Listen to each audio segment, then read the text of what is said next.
The Montana winter shows no mercy to the broken. A lone schoolhouse stands against the gathering storm, its windows gleaming like dying embers in the fading light. Inside, a young widow writes the same word 3 times on the blackboard, winter. Her hands tremble not just from the cold, but from the hunger gnawing at her bones. 6 months a widow. 6 months since she spent the last of their savings on medicines that couldn't save him. 6 months of pride keeping her silent as starvation stalks her like a wolf. But some wolves hunt in human form, dealing in bottles of false hope and poison disguised as healing. Some wolves wear doctor's coats and speak with educated tongues while counting blood money by lamplight. And some men, scarred by their own losses, recognize the shadows of death when they fall across another's path. The winter of 1885 will claim many souls in Thunder Creek. The question is, whose will survive to see the thaw? Montana Territory, 1885. Winter showed no mercy. Rebecca Morgan stood at the front of the weathered schoolhouse, her thin fingers trembling as she wrote the day's lessons on the blackboard. The chalk scratched against the surface, echoing through the quiet room. Outside, snow fell in thick, relentless sheets piling against the windows. "Miss Morgan," said Timmy Baker, his small voice cutting through the stillness, "you wrote winter 3 times." Rebecca blinked, staring at her own shaky handwriting. The same word repeated. She hadn't noticed. She quickly erased 2 instances, offering a tight smile. Very observant Timmy. Who can use this word in a sentence? 6 months a widow.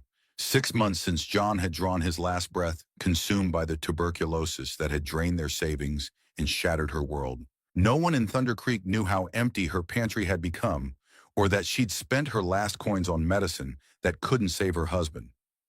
A shadow passed by the window. Alexander Crawford on his massive stallion, probably heading to the monthly school board meeting. The wealthiest rancher in 3 counties had been watching her lately, his dark eyes following her movements whenever their paths crossed in town. Probably waiting for her to fail like the others said she would. He'd opposed her staying on after John's death, arguing that a widow's place wasn't in the schoolroom. The morning crawled by in a haze of arithmetic and grammar lessons. Rebecca's vision blurred occasionally, but she gripped her desk and pressed on. When noon came, she sent the children out to eat their lunches, claiming paperwork needed attention. Alone in the schoolroom, she pulled John's pocket watch from her dress. The hands had stopped at 10:47 the moment the doctor had pronounced him dead. She'd tried dozens of times to wind it, but something inside had broken like her world, like her heart. "Miss Morgan," she startled. Alexander Crawford filled the doorway, his broad shoulders blocking the winter light. She hadn't even heard him approach. "Mr. Crawford," Rebecca straightened, tucking the watch away. "The school board meeting isn't until 3. Thought I'd observe some lessons first." He stepped inside, bringing the scent of leather and cold air. "If you don't mind." She minded very much, but he was on the school board. "Of course not." He settled into a back bench, far too large for the children's seats. Rebecca turned to the blackboard, feeling his gaze on her back as she wrote out the afternoon's lessons. Her hand trembled slightly, and she prayed he wouldn't notice. The children returned, red-cheeked from play. If they were surprised to see the imposing rancher in their classroom, they didn't show it. Rebecca launched into a history lesson about the Louisiana Purchase, trying to ignore how the room occasionally tilted sideways. She was midway through describing Lewis and Clark's expedition when the darkness crept in at the edges of her vision. The last thing she saw was Alexander Crawford rising from his seat, concern replacing the usual sternness in his expression.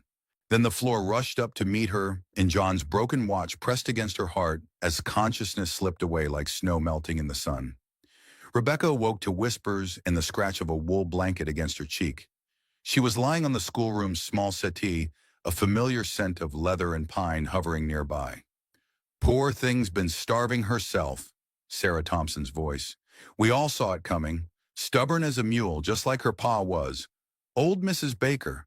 Someone needs to do something. Someone already is." Alexander Crawford's deep rumble silenced the other voices. "I'll see her home." "I can manage." Her voice came out weaker than intended. Clearly, the sarcasm in Alexander's tone made her cheeks burn. He stood over her, his big frame blocking out the afternoon light. "Ladies, thank you for your help. I'll handle this." Rebecca wanted to protest, but the room still spun treacherously. She allowed Alexander to help her to his feet, hating how she had to lean against his solid warmth. The wagon ride to her small house passed in humiliated silence. Rebecca stared at her hands, remembering how they'd once been plump and pretty. Now they were thin, the bones showing through like birds' wings under paper. Alexander pulled up to her door just as the sun began to set. Without asking permission, he lifted her down from the wagon and carried her inside. The house was dark and cold, no fire in the hearth. "Where's your kindling?" he asked, setting her gently in John's old armchair. Rebecca gestured weakly toward the kitchen. "Don't trouble yourself. I can—" He was already striding away, boots echoing on the wooden floor. She heard him rummaging, then a sharp intake of breath. She knew what he'd found. He returned with an armload of empty medicine bottles, their labels telling a story of John's final months. The expensive tonics and powders that had drained their savings, all promising miracles and delivering nothing but false hope. "How much did you spend on these?" His voice was carefully neutral. "Everything." The admission felt like ground glass in her throat. The doctor and Helena said they were the best chance. John was in so much pain. Alexander set the bottles on the mantel, a glass gallery of her desperation. Without comment, he went back to the kitchen. She heard more rummaging, then silence. Then, "Your larder is empty." It wasn't a question. Alexander knelt before the cold hearth, efficiently building a fire with the last pieces of kindling she'd been hoarding. Her final match flared in his hands, catching the dry wood. "When did you last eat?"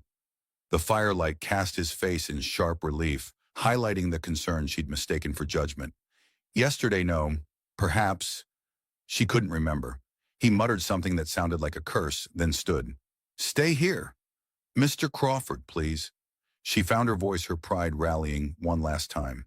"I don't need charity." He turned back, and for the first time she saw real anger in his eyes. "This isn't charity, Mrs. Morgan. This is basic human decency. Something you seem to have forgotten applies to yourself as well as others." The truth of his words struck harder than any physical blow. Rebecca looked at the medicine bottles, at her skeletal hands, at the empty hearth with its dying fire. She'd been so determined to prove she could manage alone, she hadn't noticed she was dying by inches. "I'll be back," Alexander said, his voice gentler now. "Try to stay awake."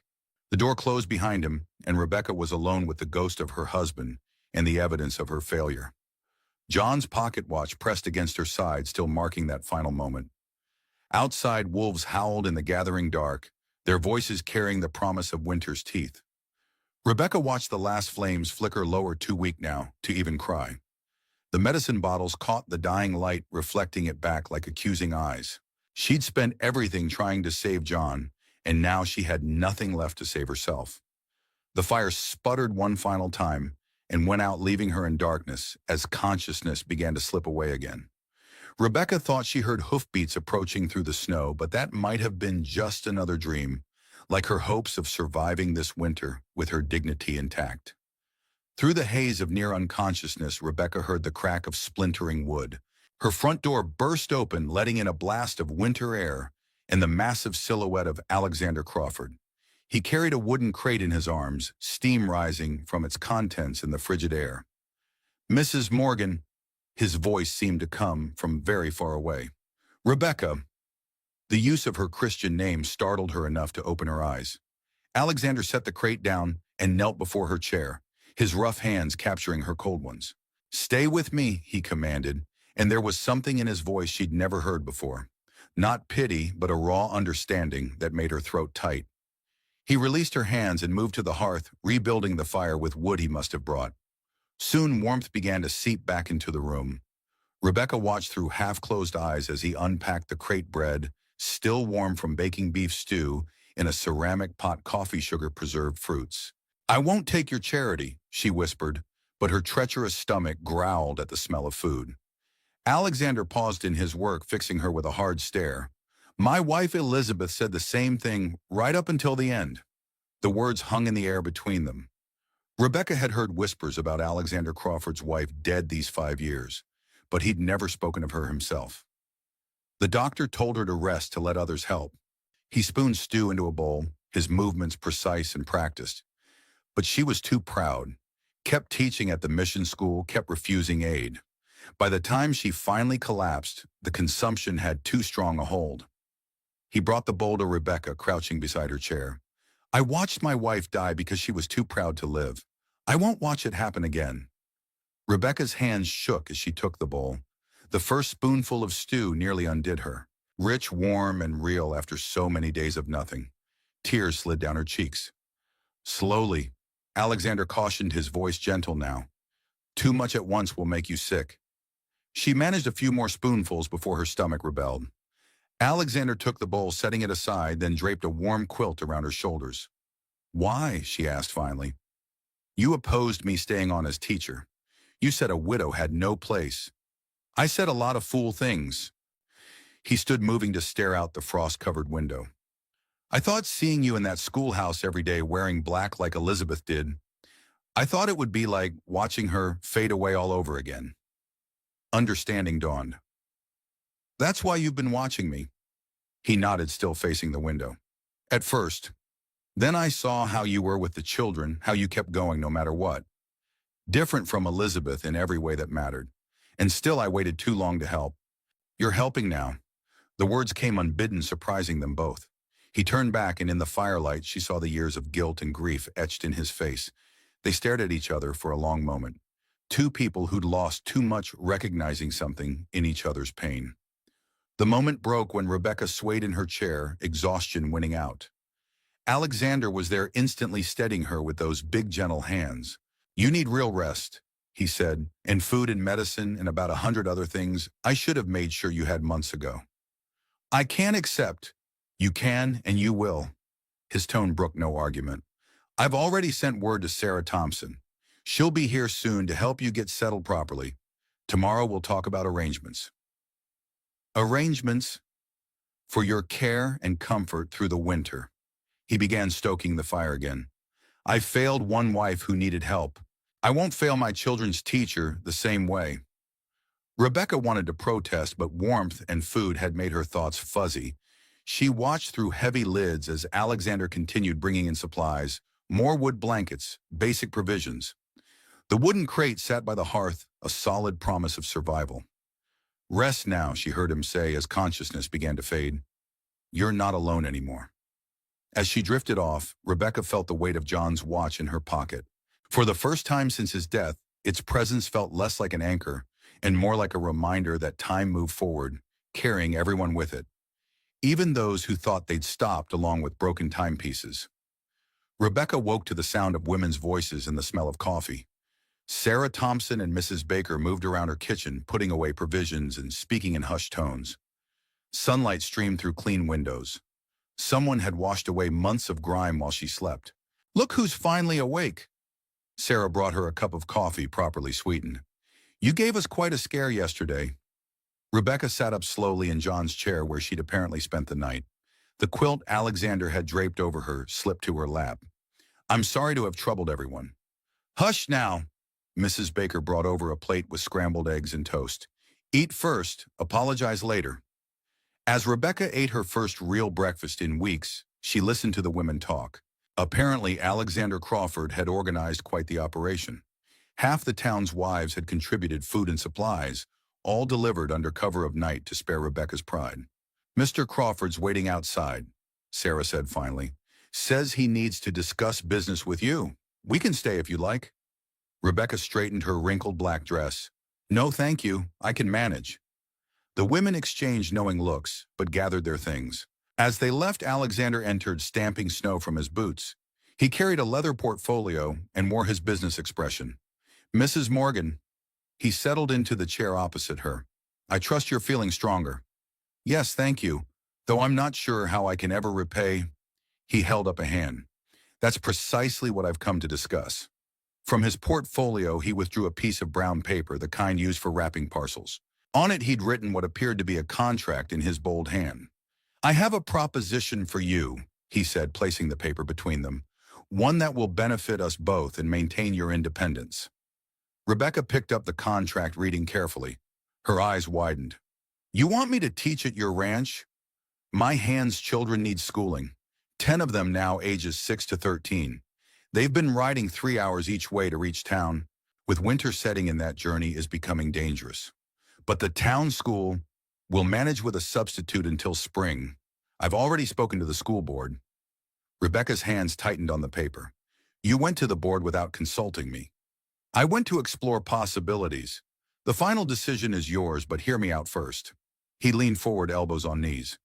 You'll have a proper salary, more than the town pays room and board in my house, where my housekeeper, Mrs. Wu, can keep an eye on your health. A classroom will be set up in the old library. Come spring, if you wish to return to the town school, no one will stop you. Rebecca read the contract again. The terms were more than fair, generous even, but something nagged at her. Why are you doing this? Alexander was quiet for a long moment. Then, because I watched my wife die teaching children she loved. Because I've watched you nearly do the same. Because maybe this time I can make a different choice. He stood, moving to the window. The town's already talking, you know, about yesterday, about me bringing you home about the supplies. He turned back to her. This contract gives you a legitimate reason to accept help, preserves your reputation and your pride, lets you keep teaching while you recover your strength. Rebecca looked down at the contract, seeing it now for what it truly was. Not just an agreement, but a lifeline, a way to survive with dignity. If I accept, she said slowly, I have conditions. A ghost of a smile touched his lips. Name them. I maintain my own quarters, complete independence in the classroom, and come spring, I make my own choice about staying or returning to town. Already included in the contract. He produced a pen from his pocket. Do we have an agreement? Rebecca looked around her cold house, at the empty medicine bottles still lined up on the mantel, at John's chair, where she'd nearly frozen to death. Then she looked at the contract with its promise of warmth and purpose and survival. She took the pen. We do, she said, and signed her name at the bottom of the brown paper. The Crawford Ranch Library smelled of leather-bound books and fresh pine. Rebecca stood at the newly installed blackboard, watching as her students filed in for their first lesson. Ranch hands, children in clean but worn clothing, their faces bright with curiosity about their new teacher. Mrs. Wu had helped her unpack John's pocket watch that morning, placing it on the desk where Rebecca could see it. But for the first time, she didn't feel its weight like a stone in her heart. Good morning, class, she said, and 10 voices answered with varying degrees of enthusiasm. One little girl, Lily Martinez, clutched a slate and chalk with such excitement her entire body seemed to vibrate. Miss Lily, Rebecca smiled, would you like to help me write today's date? The girl practically flew to the blackboard. As she carefully chalked December 15th, 1885, Rebecca caught movement at the classroom door. Alexander stood watching, his expression unreadable. Their eyes met briefly before he nodded and moved on. Rebecca turned back to her class, pushing aside the strange flutter in her chest. The morning passed in a blur of lessons. These children, she discovered, were different from her town students. They spoke of cattle and horses with the same ease others discussed dolls and toys. Many were bilingual, switching effortlessly between English and Spanish or Chinese thanks to the ranch's diverse workforce. At lunch, Mrs. Wu brought a tray of hot soup and fresh bread. Mr. Crawford insists you eat properly, she said with a knowing look. No arguments. Rebecca had learned not to protest the housekeeper's care. In just 3 days, the tiny Chinese woman had already proven as formidable as Alexander himself. The afternoon session began with art. Rebecca had them drawing their homes, wanting to understand how they saw their world. Lily worked with intense concentration, her small tongue poking out the corner of her mouth. When she brought her drawing forward, Rebecca's breath caught. There was the classroom rendered in careful detail, but Lily had added something, a figure at the window watching. Alexander, unmistakable even in a child's drawing, his stance protective rather than imposing. He watches to make sure you're getting better, Lily whispered. Papa says Mr. Crawford smiles more now that you're here. Rebecca felt her cheeks warm. Thank you, Lily. This is lovely work. As the children filed out at day's end, Rebecca sat at her desk studying the drawing. She hadn't noticed Alexander watching today, but Lily clearly had. What else had these observant children seen? Teacher's got a sweetheart. The sing-song voice made her head snap up. 2 of the older boys stood in the doorway giggling. Samuel Martinez, Jacob Wu, that's quite enough. But her stern tone was undermined by the blush she couldn't quite control. Sorry, Mrs. Morgan. They scampered away, their laughter echoing down the hall.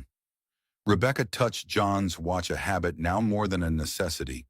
The glass face reflected the late afternoon light, and with it her own changed expression. Was that a spark of life in her eyes that hadn't been there before? A knock at the door interrupted her thoughts. Alexander again, this time entering with purpose.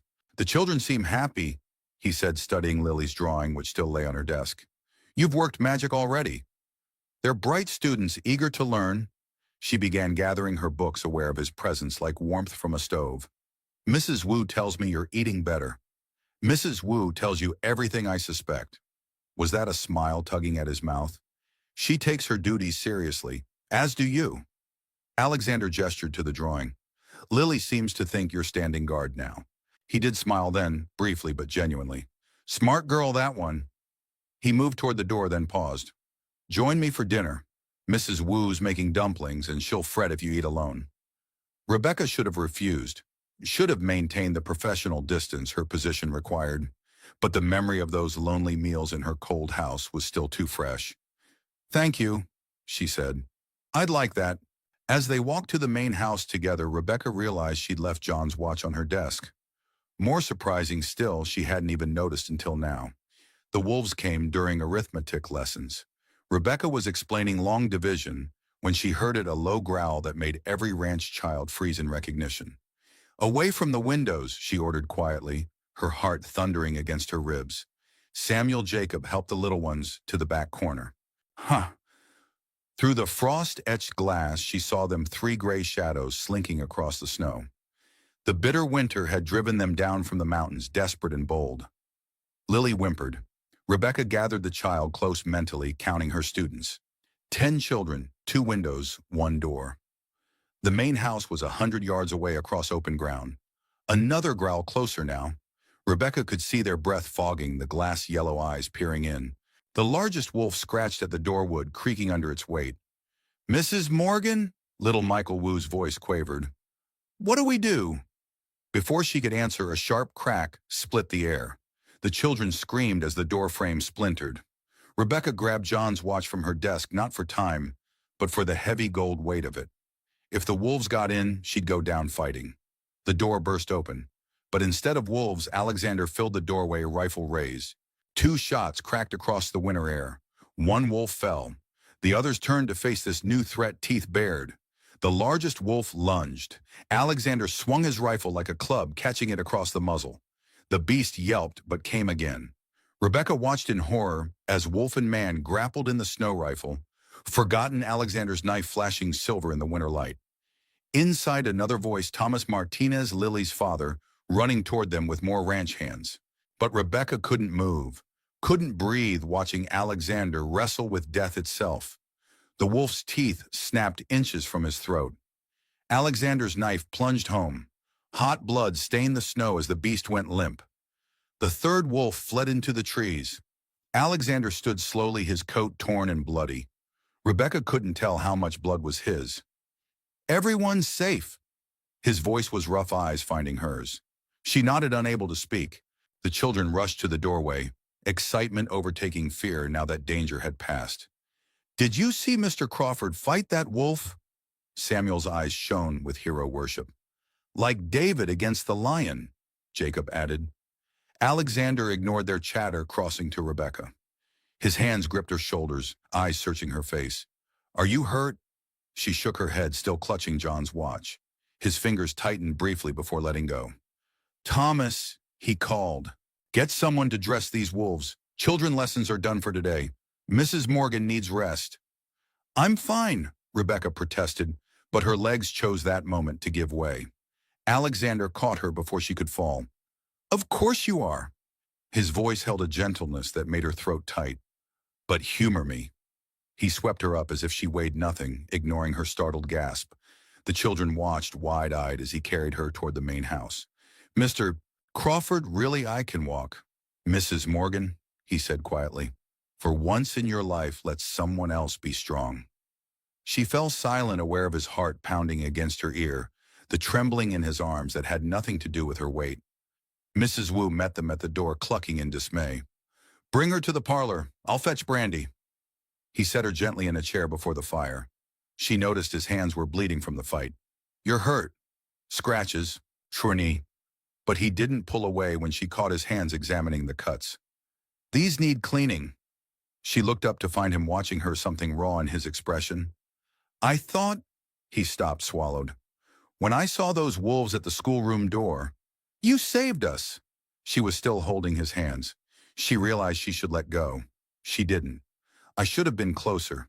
Should have seen them coming. You were there when it mattered. Mrs. Wast returned with brandy and bandages, breaking the moment as she fussed over Alexander's wounds. Rebecca heard the ranch hands talking outside. They were skinning the wolves, saving the pelts as trophies.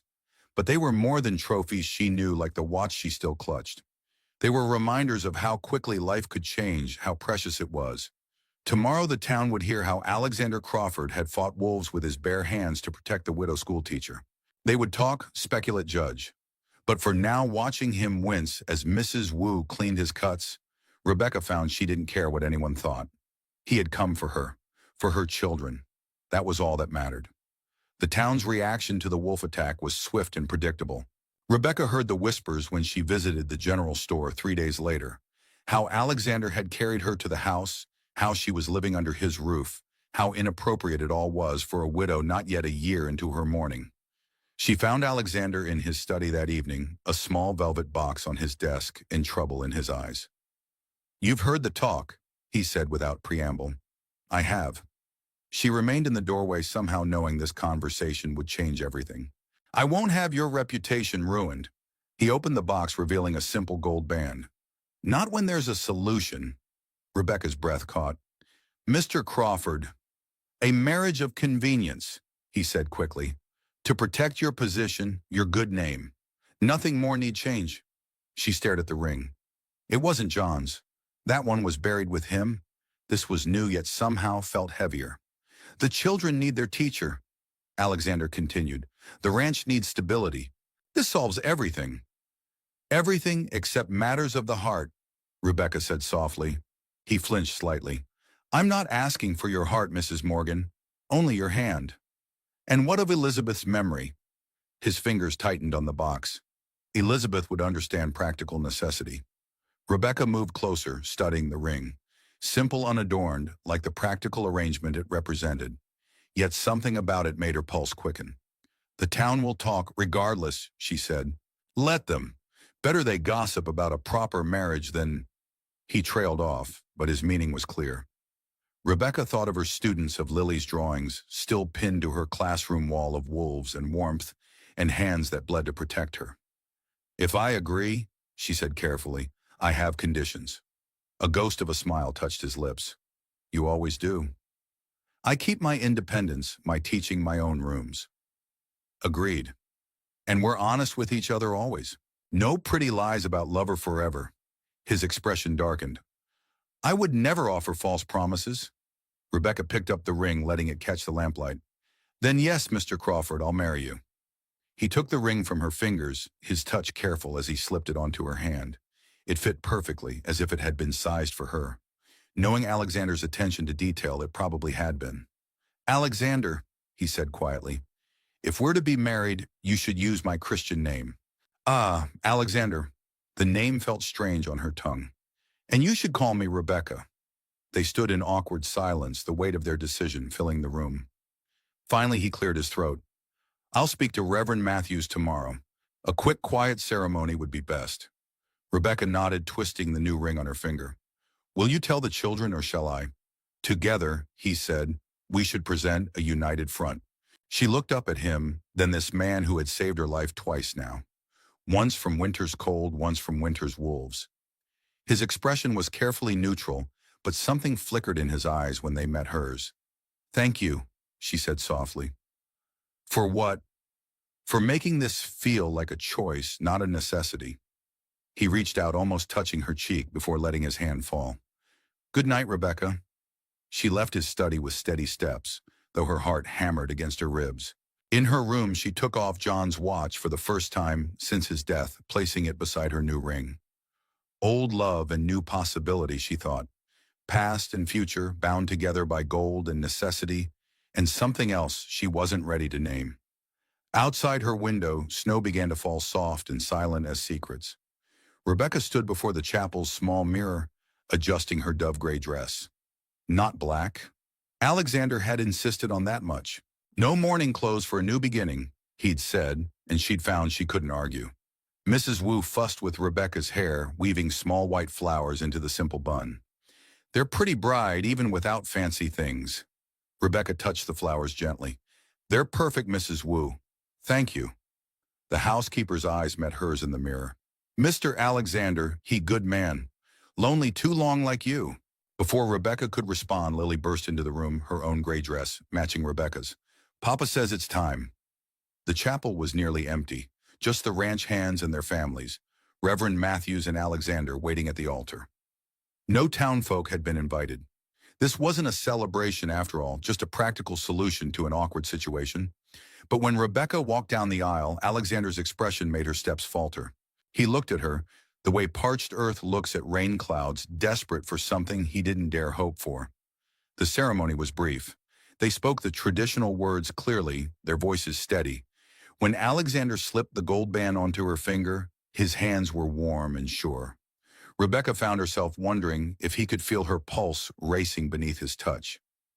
Reverend Matthews presented the marriage certificate with a flourish. Please sign here, Mr. and Mrs. Crawford. No. Rebecca's hand trembled slightly as she took the pen. Mrs. Crawford, not Morgan anymore.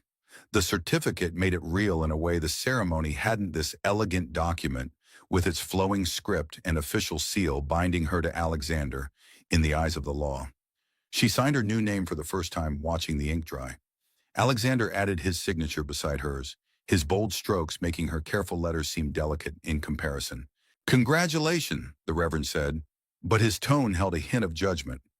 No doubt he thought it too soon after John's death, too rushed, too pragmatic to be proper. The small reception was held in the ranch house dining room. Mrs. Wu had outdone herself with the food, and the children added joy to what could have been a somber occasion. They clustered around Rebecca, admiring her flowers and dress. Does this mean you're staying forever? Lily asked, eyes bright with hope. Rebecca glanced at Alexander, who had paused in his conversation with Thomas Martinez. Yes, she said softly. I'm staying. As evening fell, the guests departed. Rebecca stood in the parlor watching snow begin to fall outside. The certificate lay on Alexander's desk, ink now, dry names, forever linked. Your rooms are ready, Alexander said from behind her. Mrs. Wu added some touches she thought you'd like. Rebecca turned to face her new husband in the firelight. His expression was impossible to read. Thank you for all of this. He moved closer, and for a moment she thought he might kiss her. Instead, he reached out and touched one of the small white flowers in her hair. Winter roses, he said. Elizabeth grew them in her greenhouse. Mrs. Wu must have been saving them. The mention of his first wife should have felt like a wall between them. Instead, it was a bridge, an offering of memory and trust. They're beautiful, Rebecca said, like something blooming against all odds. His hand dropped to his side. You should rest. The children will be especially energetic tomorrow, wanting to hear all about their teacher's wedding. She nodded, turning toward the stairs. At the bottom step, she paused. Good night, husband. She heard his sharp intake of breath but didn't turn back. In her new room, she found Mrs. Wu had indeed been busy. Fresh curtains, extra quilts, and a small painting of winter roses hung above her bed. On her pillow lay John's pocket watch, carefully polished. Beside it, a note in Alexander's strong hand. The past keeps time with the present. Both have their place.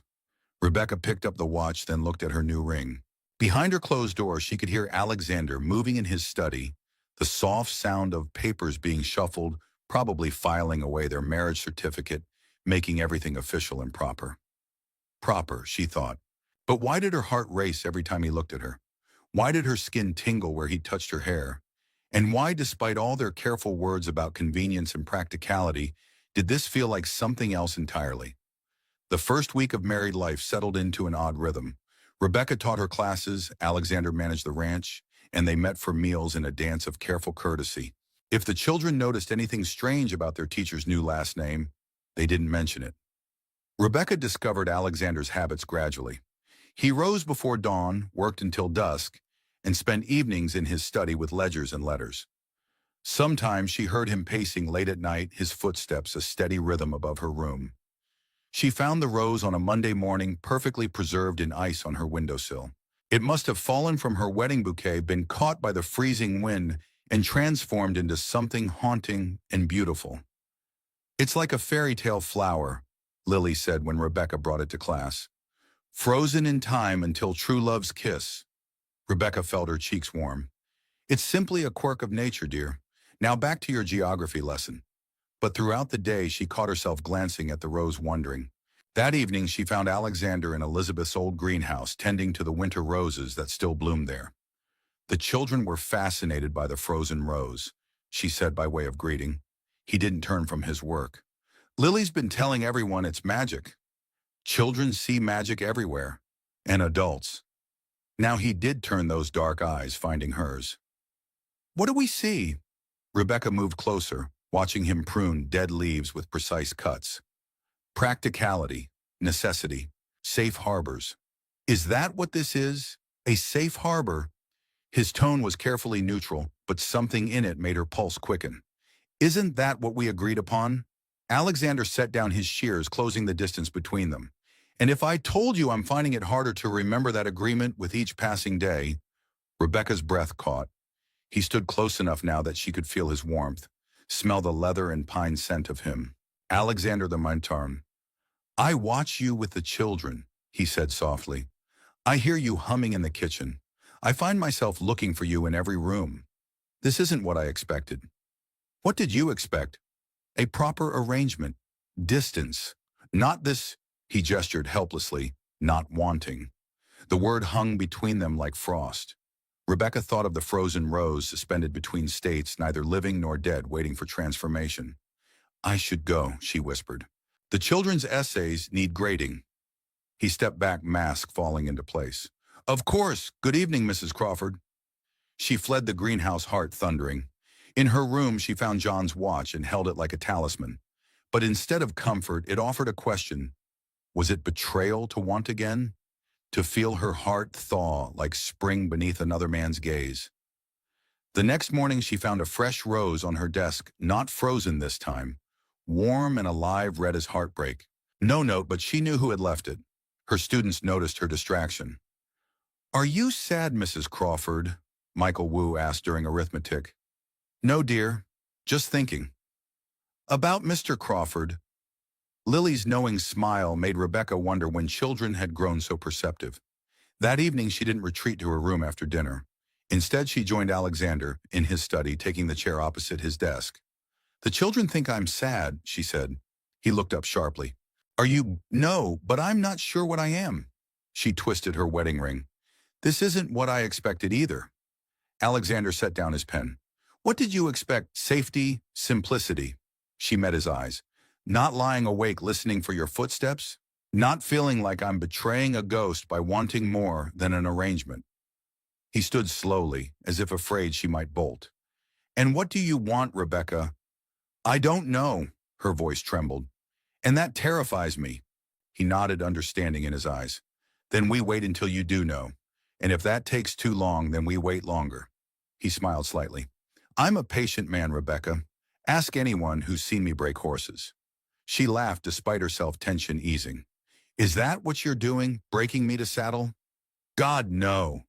His expression sobered. "I'm waiting for you to choose to run with me." Outside the study window, snow fell steadily. Rebecca thought of the frozen rose, of transformation, of the difference between breaking and choosing. She stood smoothing her skirts. "Good night, Alexander." "Good night, Rebecca." She left his study knowing something had shifted between them like ice cracking on a spring river. Not broken yet, but changing, inevitable as seasons. The Helena newspaper arrived with the morning mail, yellowed and months old. Rebecca might have discarded it unopened if she hadn't glimpsed a familiar name in the column of death notices. Morgan. Her hands trembled as she read. John Morgan, 37, died of consumption and complications from injuries sustained in an altercation at the Golden Nugget Gambling House. Survived by wife Rebecca Morgan of Thunder Creek. Morgan leaves substantial debts to several prominent Helena businessmen, calling into question the circumstances of his demise. The words blurred. Rebecca sat heavily in Alexander's study chair, the paper crackling in her grip. All those months believing John had died nobly fighting illness while trying to provide for her. All those medicines she'd bought with their savings, not knowing he'd already gambled away their future. Rebecca, Alexander stood in the doorway, his expression changing as he saw the paper. Ah, I wondered when that would surface. She looked up sharply. You knew. He crossed to her slowly, as if approaching a spooked horse. I made inquiries after we married, wanted to ensure there wouldn't be complications. Complications? Her voice rose. Like my dead husband's gambling debts, the ones he died trying to escape. The ones I paid off 3 months ago. The words fell like stones in still water. Rebecca stared at him, the paper forgotten in her lap. You what? Alexander knelt beside her chair. Those prominent Helena businessmen were loan sharks. They wouldn't have hesitated to come after you for payment. I couldn't risk that. Why didn't you tell me? Because you weren't ready to know. He touched her hand gently. You needed to grieve the John you knew before facing the John he became. Anger flared. That wasn't your decision to make. No. He didn't defend himself, just held her gaze steadily. It wasn't. I'm sorry. Rebecca stood abruptly, needing space. The newspaper fell to the floor, its damning words face up. She taught her students about truth just yesterday, how it could hurt, but was always better than lies. I feel like such a fool, she whispered, starving myself to buy medicines while he was losing everything at cards. You weren't a fool. Alexander's voice was fierce. You were loyal and loving. His choices don't diminish your goodness, but they diminish him. Tears came then, hot and angry. I've been mourning a lie. Etched. You've been mourning a man, a flawed human man who loved you even if he failed you. Alexander stayed where he was, giving her space to rage. That love wasn't a lie, Rebecca. She wrapped her arms around herself, staring out the study window. Spring had painted the valley green, but storm clouds gathered over the mountains, like her heart warmth and shadows warring. I trusted you, she said finally. Why keep this from me? Because I love you. The simple declaration stopped her pacing. She turned to face him. I love you, he repeated, and I wanted to protect you. Wrongly, perhaps, but there it is. Like you couldn't protect Elizabeth. The moment she said it, she wished she could take it back. Alexander flinched as if struck, but his voice remained steady. Yes, exactly like that. I'm not very good at watching women I love suffer. The anger drained from her, leaving only bone-deep weariness. I don't know what to do with this truth.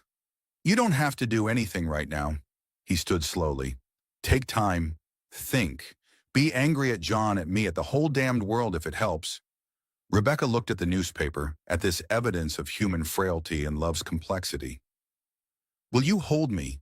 She asked suddenly. Just hold me while I decide how to feel. Alexander crossed the room in 2 strides, gathering her into his arms.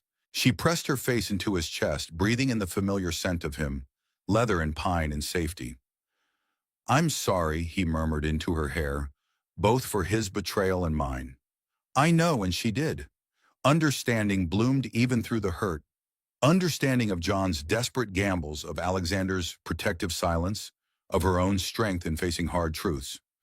Outside thunder rolled across the valley. But here in Alexander's arms, Rebecca felt anchored against the storm, not by ignorance anymore, but by choice, by love that saw flaws and chose to stay anyway. She picked up the newspaper, folded it carefully, and placed it in Alexander's desk drawer. Not hidden, not forgotten, but filed away with other hard lessons that had shaped them both. Dr. Howard Fisher arrived at Crawford Ranch in late May, when wildflowers painted the valley in a riot of colors. His wagon carried wooden crates labeled medical supplies and pharmaceuticals in neat black letters. Rebecca watched from the schoolroom window as Alexander greeted the doctor with a handshake. She'd never met Fisher, but had heard of him, a respected physician from Helena who traveled to outlying ranches and settlements several times a year bringing medicines and the latest medical knowledge. Children, she said, turning back to her class. Today we have a special visitor. Dr. Fisher will be staying with us for a few days. After lunch, he's agreed to speak about his work in medicine. Excitement rippled through the room. Any break in routine was cause for celebration, especially as summer approached. Rebecca smiled at their enthusiasm, but something nagged at her. She'd seen how Alexander's shoulders had tensed during that handshake, how his smile hadn't reached his eyes. At noon, she dismissed the class and made her way to the main house where Mrs. Wu was setting out a luncheon for the doctor. Alexander stood at the window, his back to the room, while Fisher washed his hands at the basin. "Ah, the new Mrs. Crawford," Fisher said, drying his hands on a towel. "Alexander wrote of your marriage. My congratulations." Rebecca offered her hand. "Thank you, doctor. We're honored to have you visit." Fisher was older than she'd expected, perhaps 60, with silver hair and wire-rimmed spectacles. His hands were soft when they clasped hers, not the calloused grip she'd come to associate with men in this territory. "The honor is mine. Your husband has been a loyal customer for many years, even in Elizabeth's time." At the window, Alexander stiffened almost imperceptibly. Rebecca felt a chill despite the warm spring day. "Dr. Fisher supplied Elizabeth's medications," Alexander said, turning. His face was composed, but Rebecca knew him well enough now to see the tension around his eyes. "And delivered Lily Martinez 5 years ago during the worst blizzard in memory. Nearly lost both mother and child." Fisher nodded, taking the seat Mrs. Wu offered. "But God was merciful that night." Alexander's jaw clenched. Indeed. Through lunch, Rebecca watched the interplay between the two men. Fisher spoke easily of his travels, of new medical developments from the east, of patients helped and lives saved. Alexander responded with polite interest, asking appropriate questions about treatments and medicines. But something was wrong. Rebecca could feel it in the charged air between them, in the way Alexander barely touched his food, in the careful distance he maintained. After the meal, Fisher accompanied Rebecca to the schoolroom to address the children. He spoke engagingly about the human body, about disease prevention, about the wonders of modern medicine. The children listened rapt, asking questions that made the doctor chuckle appreciatively. "You've taught them well, Mrs. Crawford," he said as they walked back to the main house. "They're bright and curious. A credit to your teaching." "Thank you. They're eager learners." Fisher paused, glancing toward the barn where Alexander could be seen talking with Thomas Martinez. "Your husband seems well. I worried after Elizabeth's passing that he might never recover. She was special to him." "Yes," Rebecca said carefully. "He speaks of her with great fondness. Her loss was a tragedy. So young, so vibrant. If only we'd caught the consumption earlier." "I understand she was very determined to continue teaching." Fisher's expression clouded. "Yes, rather foolishly so, against medical advice. By the time she allowed proper treatment, the disease had progressed too far." He shook his head. "Alexander blamed himself, of course. And me, I suspect, though he's too much a gentleman to say so." Rebecca thought of Alexander's words on the night they'd met properly. "I watched my wife die because she was too proud to live," and wondered. "What treatments did you provide her?" she asked, keeping her tone conversational. "The very best," Fisher said. "Imported tonics from Europe, lung strengtheners, experimental compounds from the finest pharmaceutical companies. Cost Alexander a small fortune, but he spared no expense." He sighed. "Sometimes even the best medicine can't save a patient determined to die." Rebecca felt a chill at his words, so similar to Alexander's yet somehow hollow. "It seems you and I share a common grief, Mrs. Crawford," Fisher continued. "I understand your first husband also succumbed to consumption." "Yes, John died last year. A terrible disease. If you don't mind my asking, what treatments did his physician prescribe?" Rebecca hesitated, uncomfortable with the direction of the conversation. "Various tonics, pills for pain, syrups for his cough. From Helena. Yes, Dr. Williams was his physician." Fisher's expression brightened. "Ah, Thomas Williams, a former student of mine. He'd have prescribed from my catalog then. Helena Pharmaceuticals supplies most of the territory." A memory flashed, the empty medicine bottles Alexander had found in her house, their labels proclaiming Helena Pharmaceuticals in elegant script. The bottles that had drained her savings and left her starving, while John gambled away what remained. "You own Helena Pharmaceuticals?" she asked, her voice steady despite the sudden pounding of her heart. "Founded it myself 20 years ago," Fisher said proudly. "Bringing modern medicine to the frontier has been my life's mission." Before Rebecca could respond, Alexander appeared beside them. "Doctor, the supplies have been unloaded. Shall we inventory them?" Fisher nodded. "Of course. Duty calls, Mrs. Crawford. Perhaps we can continue our fascinating conversation at dinner." As the men walked away, Rebecca stood frozen pieces, fitting together in her mind like a terrible puzzle. The newspaper article about John, the medicine bottles, Alexander's tension around Fisher, Elizabeth's death from consumption, the same disease that had taken John. Sometimes even the best medicine can't save a patient determined to die. She needed to see those medicine bottles again. Rebecca found the bottles in Alexander's study, carefully stored in a cedar box in the bottom drawer of his desk. She'd expected him to discard them months ago, but here they were, 12 glass containers with peeling labels, the physical evidence of her desperate attempt to save John. She laid them out on the desk, reading each label. Helena Pharmaceuticals, featured prominently on every one, along with promises of relief, comfort, and healing. One by one, she removed the stoppers, sniffing the dried residue of tonics and powders. Most had the sharp medicinal scent she remembered, but one, a small green bottle labeled Vitality Restorative, smelled different. Sweeter, with an undercurrent of something familiar. She closed her eyes, trying to place it. Laudanum, the opiate tincture she'd seen administered to wounded soldiers during the war when she'd volunteered as a nurse. But the label made no mention of opiates, instead promising natural restoration of energy and spirit. She checked another bottle, then another. 3 more contained the telltale sweetness beneath their medicinal smell. John had taken these daily, sometimes doubling the dose when pain overwhelmed him. No wonder he'd become increasingly confused in his final weeks. No wonder the treatments had cost so much. The door opened. Alexander stood in the threshold, his expression unreadable as he took in the bottles arrayed on his desk. "What are you doing?" "Learning the truth." Rebecca held up the green bottle. "Did you know John's medicine was mostly laudanum, unlabeled, undisclosed laudanum?" Alexander closed the door behind him. "I suspected. That's why I kept the bottles." "Etched and Elizabeth's medicine?" "The same." He moved to the desk, picking up one of the bottles with a grim expression. "Yes, though I didn't realize it until too late. She became dependent, couldn't function without it. When she finally admitted how ill she truly was, her body was too weakened to fight."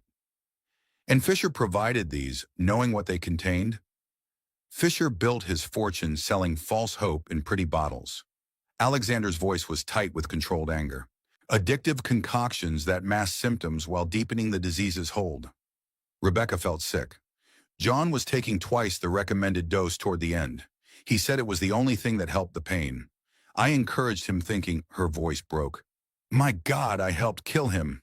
Alexander was beside her instantly, his hands on her shoulders. "No, Fisher killed him. Fisher and his poisons." His grip tightened. "Just as they killed Elizabeth and countless others." "Suriname, why is he here?" she whispered. "Why invite him into our home?" Alexander's eyes hardened. "Because he's finally going to answer for what he's done." He moved to the window, looking out at the spring landscape with unseeing eyes. 3 years I've been gathering evidence. Bottles, testimonies, shipping records. 3 years building a case against Helena Pharmaceuticals. You're taking him to court. The territorial courts have proven unreceptive." His mouth twisted. "Fisher has powerful friends. But Marshal Reynolds arrives tomorrow from Fort Benton, and this time I have something I lacked before." "What?" "A witness who can identify the components of Fisher's medicines. A chemist who worked for Helena Pharmaceuticals until his conscience drove him out." Alexander turned back to her. "And now I have you. Me, a respected teacher, an educated woman who nursed during the war, someone who can testify to the effects these medicines had on her husband, someone whose word will carry weight with a federal prosecutor." Rebecca stared at the bottles, her mind racing. Her testimony could help bring Fisher to justice, could prevent other desperate people from being exploited, as she and John had been, as Alexander and Elizabeth had been. But it would mean publicly admitting John's addiction, exposing his gambling debts, reliving his painful death. It would mean standing against a powerful man with influential friends. "There will be consequences," Alexander said softly, reading her thoughts. "The town will talk. Your reputation?" "My reputation." A bitter laugh escaped her. "My husband died an addict and a gambler. I nearly starved to death out of pride. Then I entered a marriage of convenience that's become—" She trailed off, unwilling to name what lay between them. "Reputation seems a small concern compared to justice." Something like pride flashed in Alexander's eyes. "I should have told you sooner. About Fisher, about my investigation. I thought to protect you from this ugliness. Like you protected me from the truth about John's debts. But there was no anger in her question this time. I'm learning, he said simply, slowly. Rebecca gathered the bottles, placing them carefully back in their box. We'll need these for the marshal. Yes. She looked up at her husband, this man who had saved her life, given her a home, and now offered her a chance to find justice for John, for Elizabeth, for all those who had suffered and died while Fisher profited. Tell me what to do, she said. Dr. Fisher was a perfect dinner guest, gracious, attentive, full of entertaining stories about his travels. Rebecca smiled and nodded at appropriate intervals, poured tea, offered dessert. All the while, the cedar box of medicine bottles sat in Alexander's study like a powder keg waiting for a spark. I must compliment you, Mrs. Crawford, Fisher said, accepting a slice of Mrs. Wu's apple pie. You've brought life back to this house. Alexander was quite the recluse after Elizabeth's passing. Thank you, Doctor. The ranch has been very welcoming. And to think he opposed your remaining as teacher after your first husband's death. Fisher smiled at Alexander. Quite the change of heart, wouldn't you say? Alexander's knuckles whitened around his fork. I was wrong to judge Rebecca's situation. We often respond from our own pain rather than understanding. Indeed, grief makes fools of the wisest men. Fisher turned back to Rebecca. I hope the transition to ranch life hasn't been too difficult. It's quite different from town teaching, I imagine. The children are the same everywhere, eager to learn when given the chance. Rebecca kept her voice steady, though her stomach churned. I found my place here. I'm glad to hear it. Too many young widows find themselves adrift after loss, unable to cope with practical matters. Fisher's expression turned sympathetic. Your husband's gambling debts, for instance, a terrible burden to leave behind. Alexander stiffened. Rebecca laid a hand on his arm, silently urging restraint. John's illness affected his judgment toward the end, she said carefully. The medications altered his thinking. A common misunderstanding, Fisher said. Medicines can only assist the body's natural processes. Any unusual behavior would have stemmed from the disease itself, not its treatment. Is that what you told Elizabeth when she became dependent on your tonics? Alexander's voice was dangerously soft. An uncomfortable silence fell. Fisher set down his fork, his genial mask slipping for just a moment before he recovered. Elizabeth's case was unfortunate. The consumption had progressed too far before proper treatment began. He dabbed his lips with a napkin. As I recall, she refused medication initially against my explicit advice. She refused medication because she didn't trust you, Alexander said. A judgment I came to share, though too late to save her. Fisher's smile thinned. Grief often seeks targets for its pain, Alexander. I've never taken your accusations personally. How magnanimous. Shawana, Rebecca squeezed Alexander's arm in warning. The marshal wasn't due until morning. They couldn't tip their hand too soon. Perhaps we should retire to the parlor, she suggested, standing. Mrs. Wu has prepared coffee. The men followed her lead, the tension between them palpable. In the parlor, Rebecca poured coffee while Alexander stoked the fire. Fisher settled himself in the best chair, seemingly unperturbed by the undercurrents. I've brought the latest catalogs, he said, retrieving a leather folio from beside his chair. Several new preparations I thought might interest you, Alexander. Your ranch hands could benefit from our Frontier Wellness Tonic, especially effective for the rheumatism that plagues older workers. I'll consider it, Alexander said neutrally.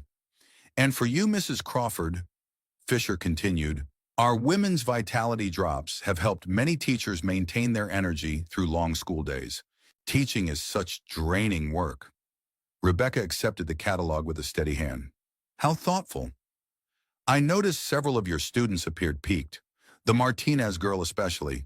I'd be happy to examine her, prescribe a course of treatment. Lily! Rebecca's protective instincts flared. She's perfectly healthy. To the untrained eye, perhaps, but I detected the early signs of anemia, common in girls her age, especially those of mixed heritage. Our children's blood fortifier works wonders. Alexander moved to the fireplace, his back to the room. Rebecca could see the tension in his shoulders, the rigid control he was exerting. Speaking of children, Fisher continued, oblivious to the effect of his words, have you two considered starting a family? My fertility enhancement formula has helped many couples blessed with second marriages. Doctor, Rebecca began, but Alexander cut her off. It's getting late, he said, turning. You've had a long journey, Fisher. We should all retire. Fisher blinked, momentarily disconcerted by the abrupt dismissal. Of course, a sensible suggestion. He stood collecting his folio. I'll leave the catalog for your consideration. We can discuss orders in the morning. Good night, Doctor, Rebecca said, relieved when he finally retreated upstairs. As soon as his footsteps faded, Alexander crossed to her, taking her hands. Are you all right? I'm fine. But you... She could feel the trembling he was trying to suppress. Alexander, your control was admirable, but how will you face him tomorrow? The marshal might be delayed. We might need to maintain this charade for days. I've maintained it for 3 years. His voice was hard. I can manage a few more days. You never told me why, she said softly. Why you didn't expose him immediately after Elizabeth died. Alexander released her hands, moving to the window. Outside, the spring night was deep and still stars scattered like diamonds across the velvet sky. I tried, he said finally. I went to the territorial court with my suspicions. They dismissed them as the ravings of a grieving husband. I went to the medical board in Helena. Fisher sits on it. I went to the newspapers. Fisher owns shares in 2 of them, and the third wouldn't risk the advertising revenue from Helena Pharmaceuticals. So you decided to build a case yourself? He nodded, slowly, carefully. I tracked down others who had lost loved ones to Fisher's treatments. I found Jacob Meyer, the chemist who once worked for Helena Pharmaceuticals, who knows exactly what goes into those bottles. I compiled shipping records, financial documents, anything that might convince a federal prosecutor. And then I arrived in Thunder Creek, Rebecca said, understanding dawning. Another widow who had lost her husband to consumption. Another victim of Fisher's medicines. I didn't know at first, not until I saw those bottles in your house. Alexander turned to face her. By then I was already... He stopped, swallowed. You weren't part of my plan for justice, Rebecca. You were something else entirely. The unspoken emotion in his voice made her heart race. She crossed to him, taking his face in her hands. What was I, Alexander? Hope, he said simply, when I'd forgotten what it felt like. Tyranny, Rebecca kissed him, then not the chaste, ceremonial kiss of their wedding, but a real kiss, tender and fierce and full of everything they'd been circling for months. His arms came around her, pulling her close as if she might disappear. When they broke apart breathless, he rested his forehead against hers. We should sleep, he murmured. Tomorrow will test us both. Sleep where? She asked and felt him tense against her. Rebecca.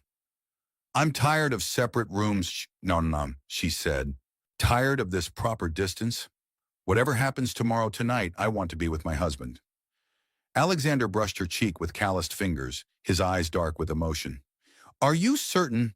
In answer, she took his hand and led him toward the stairs toward her room. No, their room, now leaving the fire to burn itself out behind them.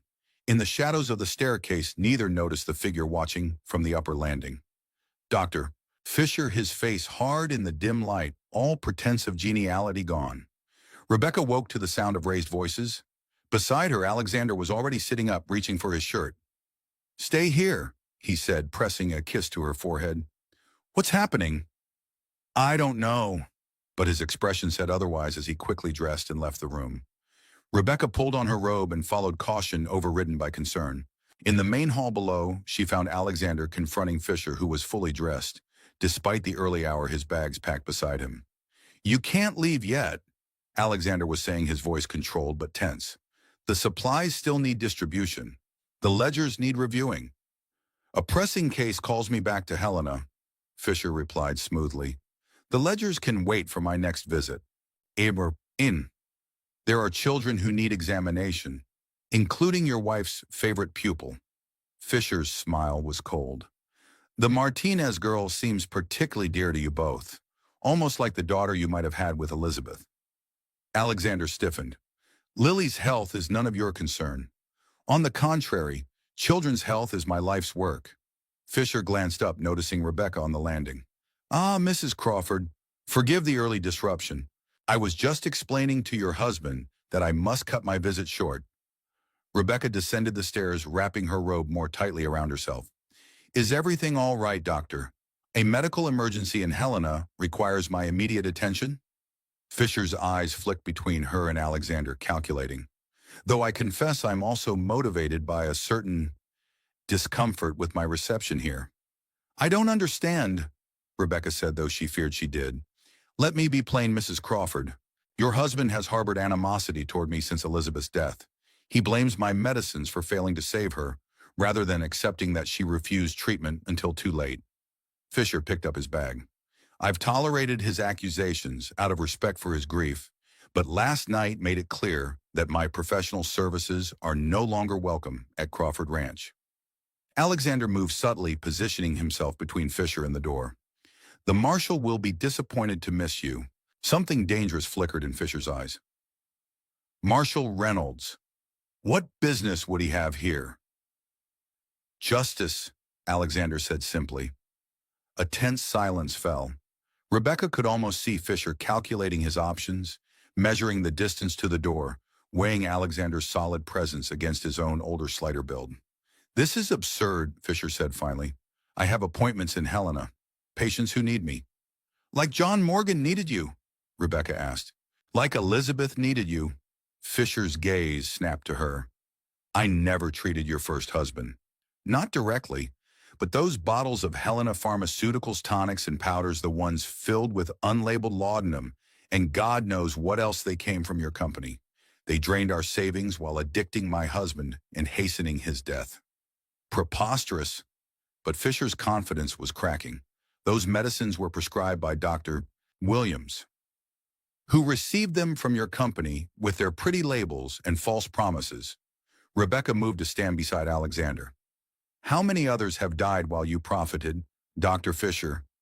Fisher's mask of civility slipped entirely. You have no proof of any wrongdoing. Only the hysterical accusations of a woman who couldn't save her gambler husband and a man who couldn't control his headstrong wife. Alexander surged forward, but Rebecca caught his arm. He's trying to provoke you, she said softly. Wait for the marshal. Fisher saw his opportunity. He lunged for the door, shoving past Alexander with surprising strength for his age.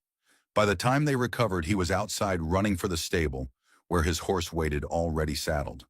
He knew, Alexander said grimly, watching through the window as Fisher mounted. He must have overheard us last night. Rebecca thought of the shadowy figure she'd glimpsed on the stairs, the one she'd dismissed as a trick of the light. We have to stop him. The medicine samples. Won't matter if he reaches Helena before the marshal arrives. He'll destroy his records, warned his associates. Alexander grabbed his coat.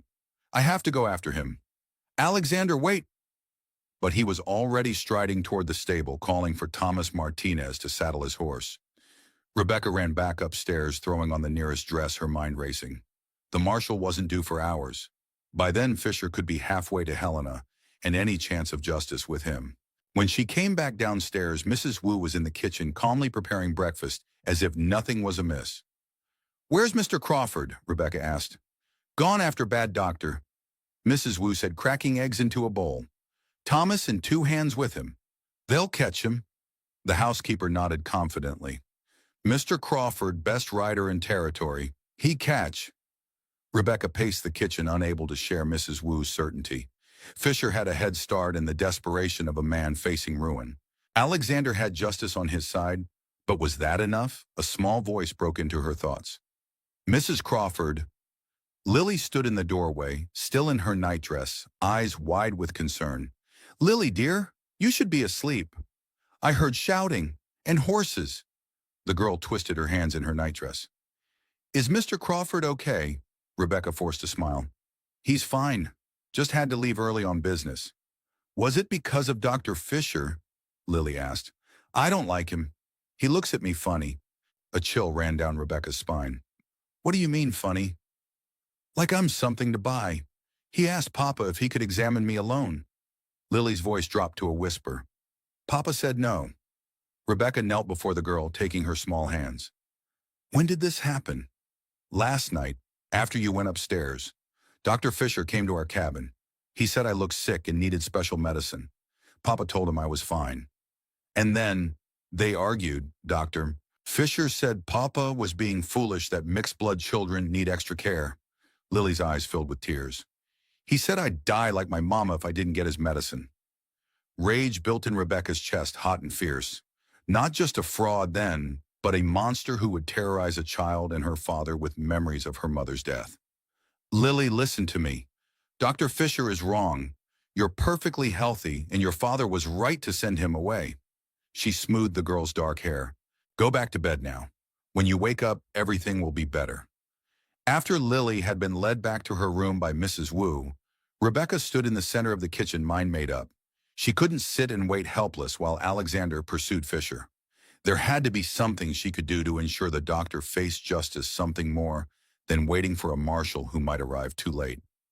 The cedar box of medicine bottles still sat in Alexander's study. Physical evidence, yes, but not enough without testimony. Without the chemist Jacob Meyer, who could identify the true contents of Fisher's medicines. Rebecca didn't know where to find Meyer, but she knew where to find someone else who could testify against Fisher. Thomas Williams, John's doctor, Fisher's former student, the man who had prescribed those bottles that had drained her savings and addicted her husband. She moved quickly, gathering her coat and hat. Mrs. Wooster returned to find her writing a hasty note. Where you go? The housekeeper asked sharply. To town. I need to speak with Dr. Williams. He can testify against Fisher. Rebecca folded the note. Give this to Alexander when he returns. Tell him I've gone to gather another witness. Mrs. Wu's eyes narrowed. Not safe. Mr. Crawford say wait. I can't just sit here while that man escapes justice. Rebecca tucked the note into Mrs. Wu's hand. The morning stage passes the ranch road in 20 minutes. I'll be back by nightfall. The housekeeper's expression remained disapproving, but she nodded once. Take gun. What? Mrs. Wu disappeared into the pantry, returning with a small Derringer pistol. Mr. Crawford teach me. Now I teach you. She pressed the weapon into Rebecca's hand. For protection, bad doctor have friends. The pistol was surprisingly heavy for its size. Rebecca had fired rifles during the war, but never carried a gun of her own. Still, she tucked it into her pocket, hoping she'd have no cause to use it. Thank you, Mrs. Wu. The housekeeper sniffed. Come back safe, or Mr. Crawford kill me before he kill bad doctor. Rebecca managed a smile. I'll be careful. Outside, the spring morning was crisp and clear, perfect for riding, but Rebecca didn't trust her horsemanship for speed, and the stage would be faster anyway. She hurried down the ranch road, reaching the main trail just as the Thunder Creek stage appeared around the bend. The driver was surprised to see her, but didn't ask questions when she paid the fare. Inside the coach sat only one other passenger, a young man with spectacles and a nervous demeanor, clutching a leather satchel. Good morning, Rebecca said, settling opposite him. Morning, ma'am. He pushed his spectacles higher on his nose, eyes darting to the window. The stage lurched forward. Rebecca smoothed her skirt's mind already in Thunder Creek. She needed to convince Williams to testify about Fisher's medicines, to admit his own complicity in distributing them. It wouldn't be easy. Williams was respected in town, and such an admission could ruin him. But she had to try. For John, for Elizabeth, for Lily and all the other potential victims of Fisher's predation. Heading to Thunder Creek, the young man asked suddenly. Yes, you... Same. He fidgeted with his satchel. I'm supposed to meet someone there. A Mr. Crawford. Rebecca's heart skipped. Alexander Crawford. The man's eyes widened. You know him. I'm his wife. Oh, Mrs. Crawford, this is...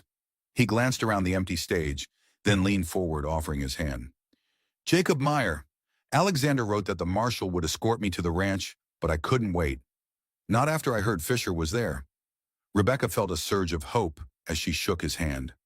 Mr. Meyer, the chemist, he nodded. Former employee of Helena Pharmaceuticals. Until I discovered what Fisher was really selling. His voice hardened. I've been gathering evidence for years, just as your husband has.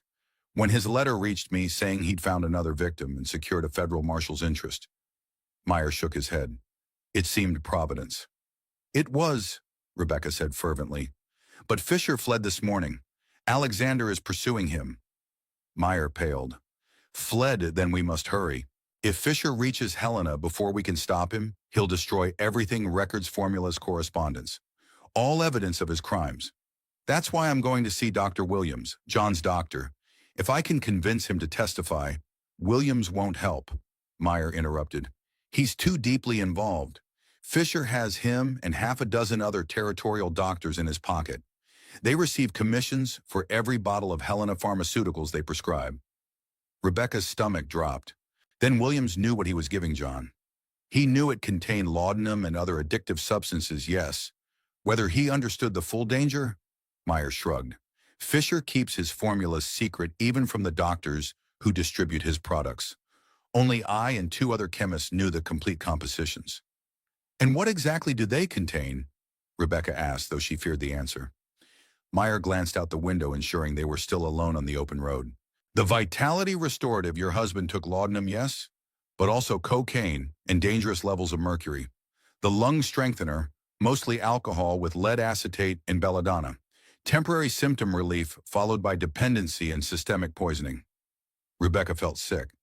And no one stopped him. Those who tried found themselves discredited, bankrupted, or worse.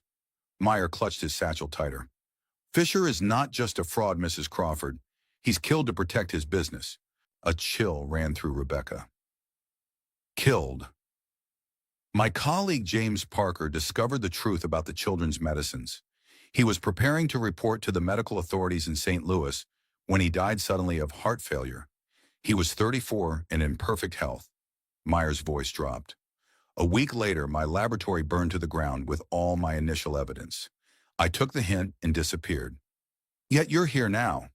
Because your husband found me. Because he promised federal prosecution, not territorial. Because Meyer swallowed hard.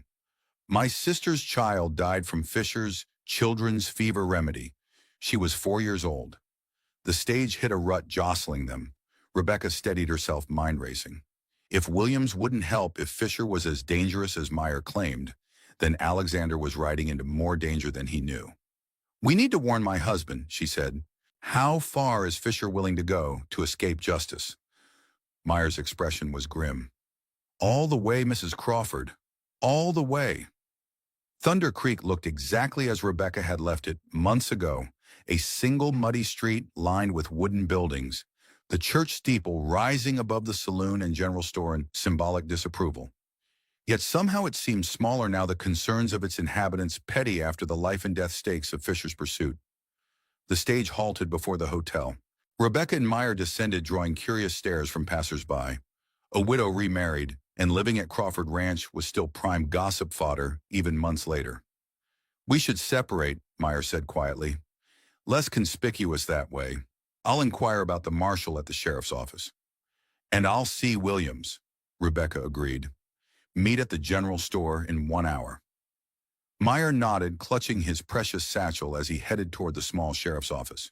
Rebecca straightened her shoulders and walked in the opposite direction toward the doctor's small office beside the apothecary. The bell above the door jingled as she entered. The waiting room was empty, save for a young mother with a fussy infant. She looked up, recognition flickering in her eyes. Mrs. Mrs. Crawford, she said, bobbing her head. How nice to see you. Mrs. Peterson, Rebecca nodded. Is Dr. Williams in? With a patient, but he should be finished soon.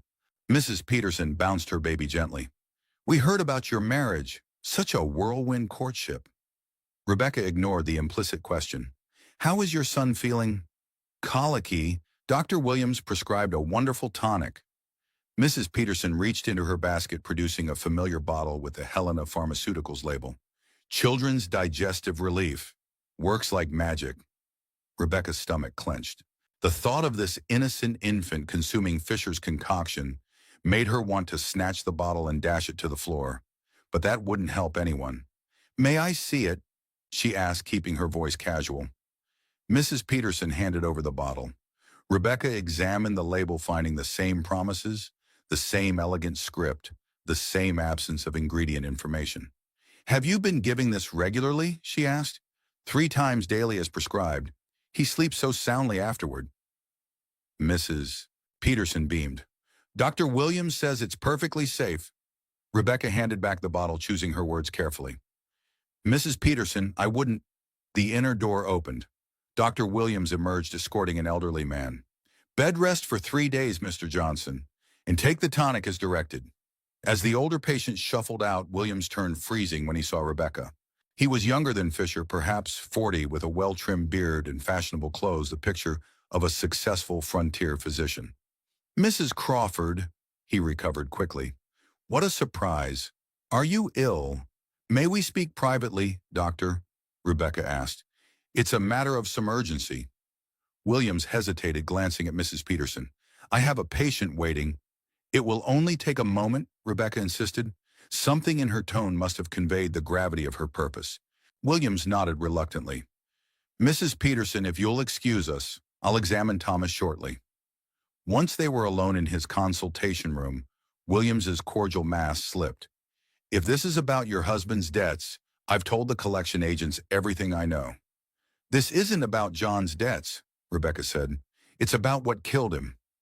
Williams stiffened. "Consumption killed your husband, Mrs. Crawford. As you well know, consumption weakened him. Your medicines, Fisher's medicines, finished the job." Rebecca met his gaze squarely. "How much did he pay you? 10% commission? 15? Was it worth John's life?" The doctor's face flushed with anger. "How dare you? I provided the best treatments available." "Laudanum, cocaine, and mercury," Rebecca countered. "Lead acetate and belladonna. Were these the best treatments, doctor, or the most profitable?" Williams paled. "Who told you?" "Jacob Meyer, Fisher's former chemist. He's prepared to testify about the true contents of Helena Pharmaceuticals products." Rebecca stepped closer. "How many patients have you poisoned with Fisher's tonics, Dr. Williams? How many children are taking that digestive relief you prescribed to Mrs. Peterson's baby?" Williams sank into his chair, the bluster draining from him. "I didn't know," he whispered. "Not at first. Fisher was my mentor. I trusted his formulations. And when you discovered the truth," the doctor's hands trembled. "What could I do? My practice was built on his medicines, my reputation, and Fisher made it clear what happened to those who spoke against him." "Like James Parker?" Rebecca asked, remembering Meyer's words. Williams's head jerked up. "You know about Parker. I know Fisher is dangerous. I know he's fleeing justice, even now with my husband in pursuit." Rebecca leaned forward, hands on the doctor's desk. "I need your help, Dr. Williams. Testify against Fisher. Help us stop him before he harms anyone else." "You don't understand." Williams shook his head. "Fisher has powerful friends, judges, bankers, newspaper editors. No territorial court will convict him. That's why Marshal Reynolds is bringing this to a federal prosecutor," Rebecca countered. "But we need witnesses, respected professionals like yourself." Williams laughed bitterly. "Respected. Once I admit dispensing Fisher's poisons, I'll be ruined." "And if you don't," Rebecca said quietly, "how many more will die like John, like Elizabeth Crawford, like James Parker?" The doctor stood abruptly, moving to the window. Outside, Thunder Creek continued its daily business, oblivious to the life-and-death conversation within. "Fisher came through town yesterday," Williams said finally. "He stopped here briefly asking about you." Rebecca tensed. "What did he want to know?" "If you'd received correspondence from Alexander since your marriage. If you'd mentioned a chemist named Meyer." Williams turned back to her. "I told him I hadn't spoken to you since the funeral, but he knew somehow that Crawford was building a case against him." "And now he's running," Rebecca said. "Back to Helena to destroy evidence." "Not directly to Helena." Williams's voice dropped. "He mentioned stopping at Blackwater Junction first. Said he had loose ends to tie up." Blackwater Junction, a small settlement 30 miles east, little more than a trading post and a few cabins. What business would Fisher have there? Understanding dawned with horrifying clarity. "Meyer's sister," she whispered. "The one whose child died from Fisher's medicine. Does she live in Blackwater Junction?" Williams nodded grimly. "Fisher said he needed to pay his respects. I thought nothing of it until now." Rebecca's blood ran cold. If Meyer was right about Fisher's capacity for violence, then his sister was in terrible danger, a potential witness Fisher couldn't afford to leave alive. "I have to warn Meyer," she said, moving toward the door. "He needs to know his sister's in danger." "Mrs. Crawford, wait." Williams caught her arm. "If you're truly determined to pursue this, you should know." He hesitated. "Fisher doesn't just sell his tonics. He tests new formulations on unsuspecting patients in remote areas, children especially. Rebecca thought of Lily Martinez, of Fisher's insistence on examining her. Vulnerable children like Lily, mixed-race children, orphans, the poor those society values least. Williams released her arm, shame evident in his face. He records the effects, refines the formulas. It's how he developed his most profitable lines. Disgust and rage churned in Rebecca's stomach. You knew this and said nothing. I discovered it too late after I was already complicit in his operation. Williams moved to a cabinet, unlocking it with shaking hands. From inside, he withdrew a leather-bound journal. Here, my records of patients treated with Fisher's medicines. Symptoms, reactions, dosages. It won't absolve me, but perhaps it will help your case. Rebecca took the journal, its weight somehow heavier than his physical mass. Will you testify? Williams was silent for a long moment. Then, yes, God help me. Relief washed through her. Thank you, doctor. Don't thank me yet, he said grimly. Fisher won't go down without a fight, and if he's heading to Blackwater Junction...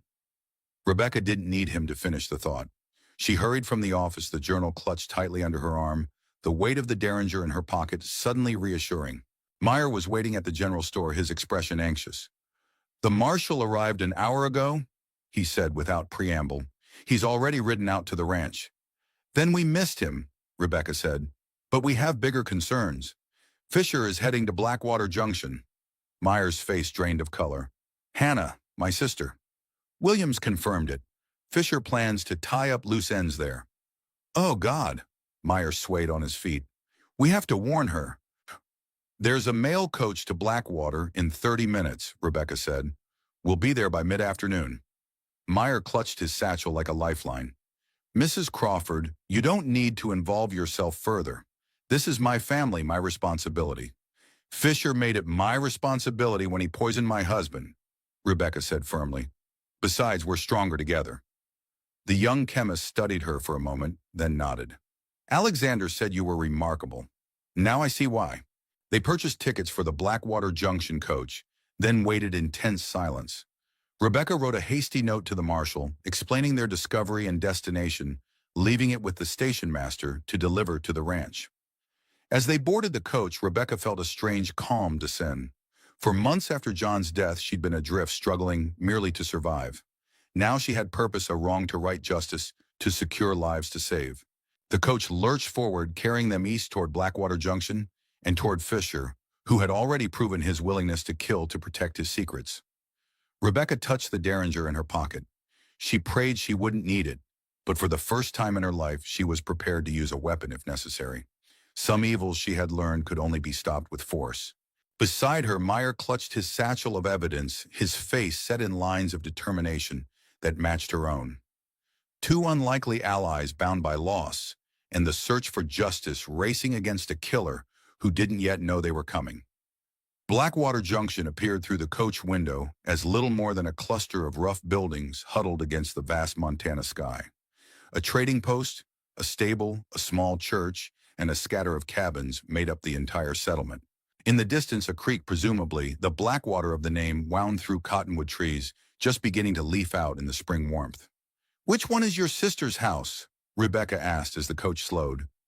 Meyer pointed to a small cabin set apart from the others, a neat garden plot beside it. Hannah lives there with her husband. He's a surveyor, often away for weeks at a time. His voice tightened. She would be alone now. The coach came to a stop before the trading post. Rebecca and Meyer descended quickly, drawing curious glances from the few locals visible.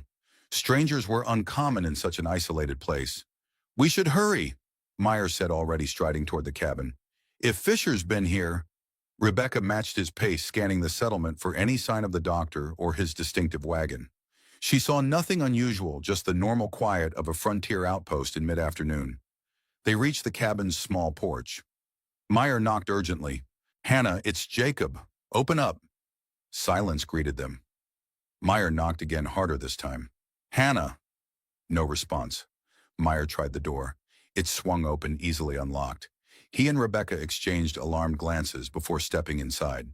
The cabin's interior was neat and modest, a single room with a curtained-off sleeping area, a small table with 2 chairs, a cook stove in the corner.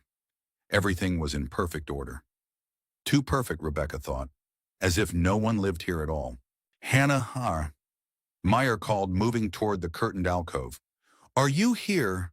Rebecca noticed a framed photograph on the mantel, a young woman with Meyer's same serious eyes holding a small girl on her lap, the child who had died from Fisher's medicine. She felt a renewed surge of rage at the doctor and his poisons. She's not here, Meyer said, emerging from behind the curtain. Beds made no signs of packing.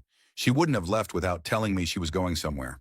Could she be at a neighbor's or at church? Rebecca suggested, though her instincts told her otherwise. Maybe. But Meyer didn't sound convinced. He moved to a small desk in the corner, rifling through papers. Nothing here about travel plans. Rebecca opened the cupboard. Food stocked. She wasn't planning to be away. A knock at the open door made them both turn sharply. An elderly woman stood on the threshold, peering in with undisguised curiosity. You folks looking for Mrs. Lawson, she asked. Meyer stepped forward. Yes, I'm her brother. Do you know where she is? Went out to the creek early this morning with that city doctor, the woman said. Fancy fellow said he was an old friend of the family. Rebecca's blood ran cold. How long ago? 4, maybe 5 hours, said something about gathering medicinal herbs. The woman's eyes narrowed. She expecting you didn't mention family coming. It was a surprise visit, Meyer said, his voice strained. Which way to the creek? Western path past the church. But if you're heading that way... The woman's warning faded as Meyer brushed past her, already running toward the indicated path. Thank you, Rebecca said hastily, hurrying after him. The path wound through scrubby grass toward the line of cottonwoods marking the creek. Meyer ran ahead, his satchel bouncing against his side, fear evident in every line of his body. Rebecca followed as quickly as her skirts allowed, one hand keeping the derringer secure in her pocket. The trees grew thicker as they approached the creek, the burble of water joining the rustle of new leaves. The path narrowed, forcing them to slow. Meyer called out repeatedly for his sister, voice growing more desperate with each unanswered cry. Then abruptly he stopped. Rebecca nearly collided with his back. Jacob, what? The words died in her throat as she stepped around him. 20 feet ahead, in a small clearing by the creek bank, stood Fisher. He was alone, calmly washing his hands in the flowing water. Meyer, Fisher said without looking up, I wondered when you'd find your way here. And Mrs. Crawford as well. How enterprising. Where is my sister? Meyer's voice shook with barely controlled rage. Fisher dried his hands on a handkerchief, turning to face them, with the same professional smile Rebecca remembered from the ranch. Only now she saw the coldness behind it, the calculating eyes of a predator. Hannah was quite helpful this morning, Fisher said. She showed me several local plants with medicinal properties. Fascinating botanical specimens in this area. What have you done to her? Meyer took a step forward, but Rebecca caught his arm, wary of Fisher's calm demeanor. Nothing she didn't deserve for harboring a traitor to Helena Pharmaceuticals. Fisher's smile thinned. You know, Meyer, you could have had a brilliant career with my company. Instead, you chose a crusade that was never going to succeed. Where is she? Meyer repeated, straining against Rebecca's restraining hand. Close by, Fisher said vaguely. Resting, you might say. Rebecca scanned the clearing, the creek bank, the surrounding trees. That's when she saw it, a woman's boot protruding from behind a fallen log at the water's edge. Her grip on Meyer's arm tightened. Jacob, she whispered. By the log. Meyer followed her gaze. A sound escaped him, half gasp, half sob, as he wrenched free and ran to the creekside. Rebecca kept her eyes on Fisher, who made no move to stop Meyer or to flee. His unnatural calm terrified her more than any display of panic would have. Hannah, Meyer's anguished cry confirmed what Rebecca had feared. What did you give her? What poison? A new formulation, Fisher said as calmly as if discussing the weather. Quite effective, as you can see. Leaves no discernible trace. Heart simply stops. Rebecca's hand closed around the derringer in her pocket. You murdered her. I eliminated a liability, Fisher corrected, just as I'm about to eliminate 2 more. His hand moved to his coat pocket. Rebecca drew the derringer, aiming it squarely at Fisher's chest. Don't move. Fisher froze, eyebrows rising in surprise. Well, the school teacher has teeth. His gaze flicked to Meyer, still kneeling beside his sister's body. "What's your plan, Mrs. Crawford? Shoot me. Then what you think a territorial court will take the word of a widow and a disgraced chemist over a respected physician?" "This isn't about courts anymore," Rebecca said, amazed at the steadiness of her voice. "This is about stopping you from killing anyone else." Fisher's expression hardened. "You should have stayed at the ranch, Mrs. Crawford. You should have been content with your convenient marriage and your second chance. Now you'll leave Alexander a widower twice over." His hand moved again, withdrawing not a weapon, but a small vial. Before Rebecca could react, he unstoppered it and drank the contents in one swift motion. "No!" Meyer shouted, lurching to his feet. "That's the antidote." Too late, Rebecca understood. Fisher had poisoned himself with the same substance he'd used on Hannah, but unlike her, he'd prepared an antidote. No one would question a respected doctor dying of apparent heart failure while gathering herbs. By the time any investigation occurred, all evidence would be lost. "The perfect crime," Fisher said, reading her thoughts. "Dead men tell no tales after all." He took a step toward her. Rebecca's finger tightened on the trigger. "Stay back." "You won't shoot me," Fisher said confidently. "You're a teacher, not a killer. Besides, I'm already a dead man. The poison in my system will make my heart appear to have failed naturally, unless the antidote works, of course. But it takes time." "Jacob," Rebecca called, not taking her eyes off Fisher. "Get your evidence. We're taking him back to town." "Too late for that," Fisher said, taking another step. "The poison is quite fast. I have perhaps 15 minutes before it takes effect, unless the antidote counteracts it. Your marshal will find 3 tragic deaths here, all from natural causes." "Jacob," Rebecca called again, more urgently. Meyer appeared beside her, his face tear-streaked, but resolved. "I heard. We need to get him to town. Force a confession before the poison takes effect." Fisher lunged suddenly, knocking the derringer from Rebecca's hand. She cried out as his fingers closed around her throat, surprisingly strong for his age and build. "You ruined everything," he hissed, his genteel mask completely gone. "Years of work, millions in profit, all destroyed because you couldn't let your pathetic husband rest in peace." Rebecca clawed at his hands, struggling to breathe. Black spots danced at the edges of her vision. Through them, she saw Meyer scrambling for the fallen derringer. A gunshot cracked through the clearing. Fisher jerked, his grip slackening. But it wasn't Meyer who had fired. The chemist still fumbled with the unfamiliar weapon. "Let her go." Alexander's voice cold and commanding. Fisher's hands fell away. Rebecca gulped air, turning to see her husband at the edge of the clearing, rifle raised and expression murderous. Behind him stood Thomas Martinez and Marshal Reynolds, both armed. "Alexander," she gasped. "How?" "Mrs. Wu gave me your note," he said, eyes never leaving Fisher. "We rode for Thunder Creek, but learned you'd continued to Blackwater." His jaw tightened. "Seems I arrived just in time." Fisher swayed, face growing pale. "The poison," he murmured. "Faster than I calculated." "He killed Hannah," Meyer said, voice breaking. "My sister. And he's taken poison himself to appear as natural death." The marshal stepped forward, handcuffs ready. "Dr. Howard Fisher, you're under arrest for the murder of Hannah Lawson and conspiracy to distribute dangerous substances under false pretenses." Fisher laughed weakly. "Too late, Marshal. I'll be dead before you reach town, and my associates will ensure any evidence dies with me." "Tokurum." Alexander moved to Rebecca's side, steadying her with a strong arm around her waist. She leaned against him gratefully, still fighting for proper breath. "That's where you're wrong, Fisher," Alexander said. "While you were running, Jacob Meyer was testifying to the marshal. Dr. Williams provided his records this morning. 3 more territorial doctors have come forward fearing federal prosecution. Your empire is crumbling as we speak." "Impossible," Fisher whispered, but doubt flickered in his eyes. "Federal agents are seizing Helena Pharmaceuticals' records right now," the marshal added, securing the handcuffs despite Fisher's deteriorating condition. "Your accountant was particularly cooperative once we showed him the evidence of fraudulent ingredients." Fisher sank to his knees, whether from the poison or the news of his empire's fall, Rebecca couldn't tell. His face had taken on a gray cast, his breathing growing labored.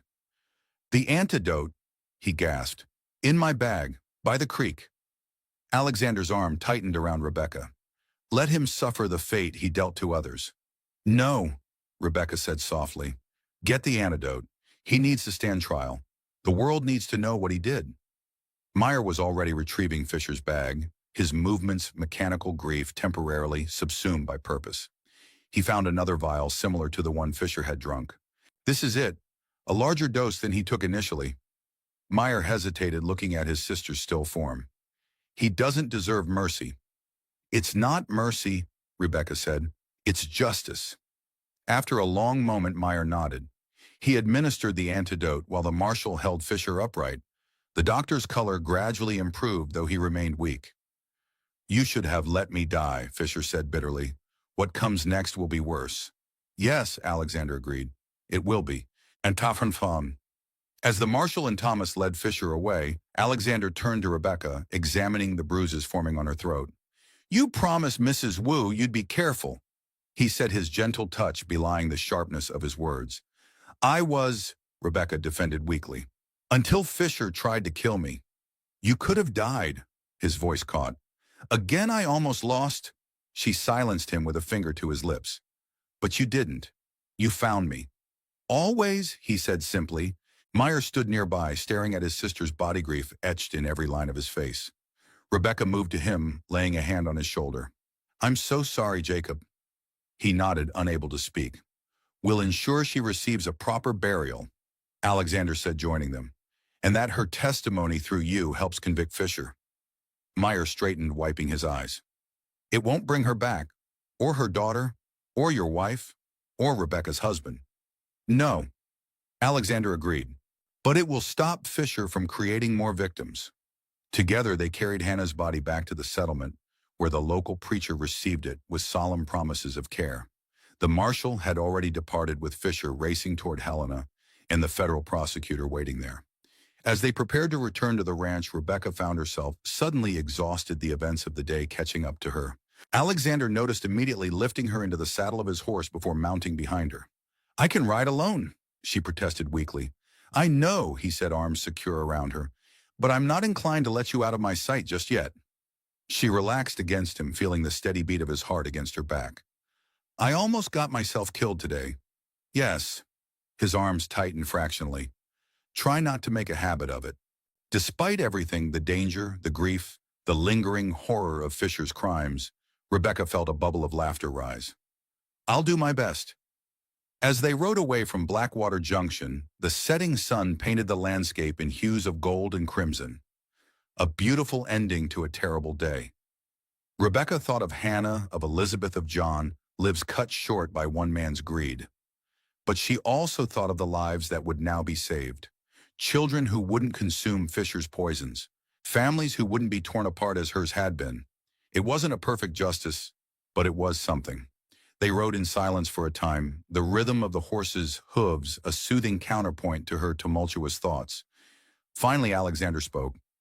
When I saw Fisher's hands on your throat, he said quietly, I almost killed him where he stood. I know. She covered his hands with her own. I saw your face. 3 years I've hunted him, gathering evidence, building a case.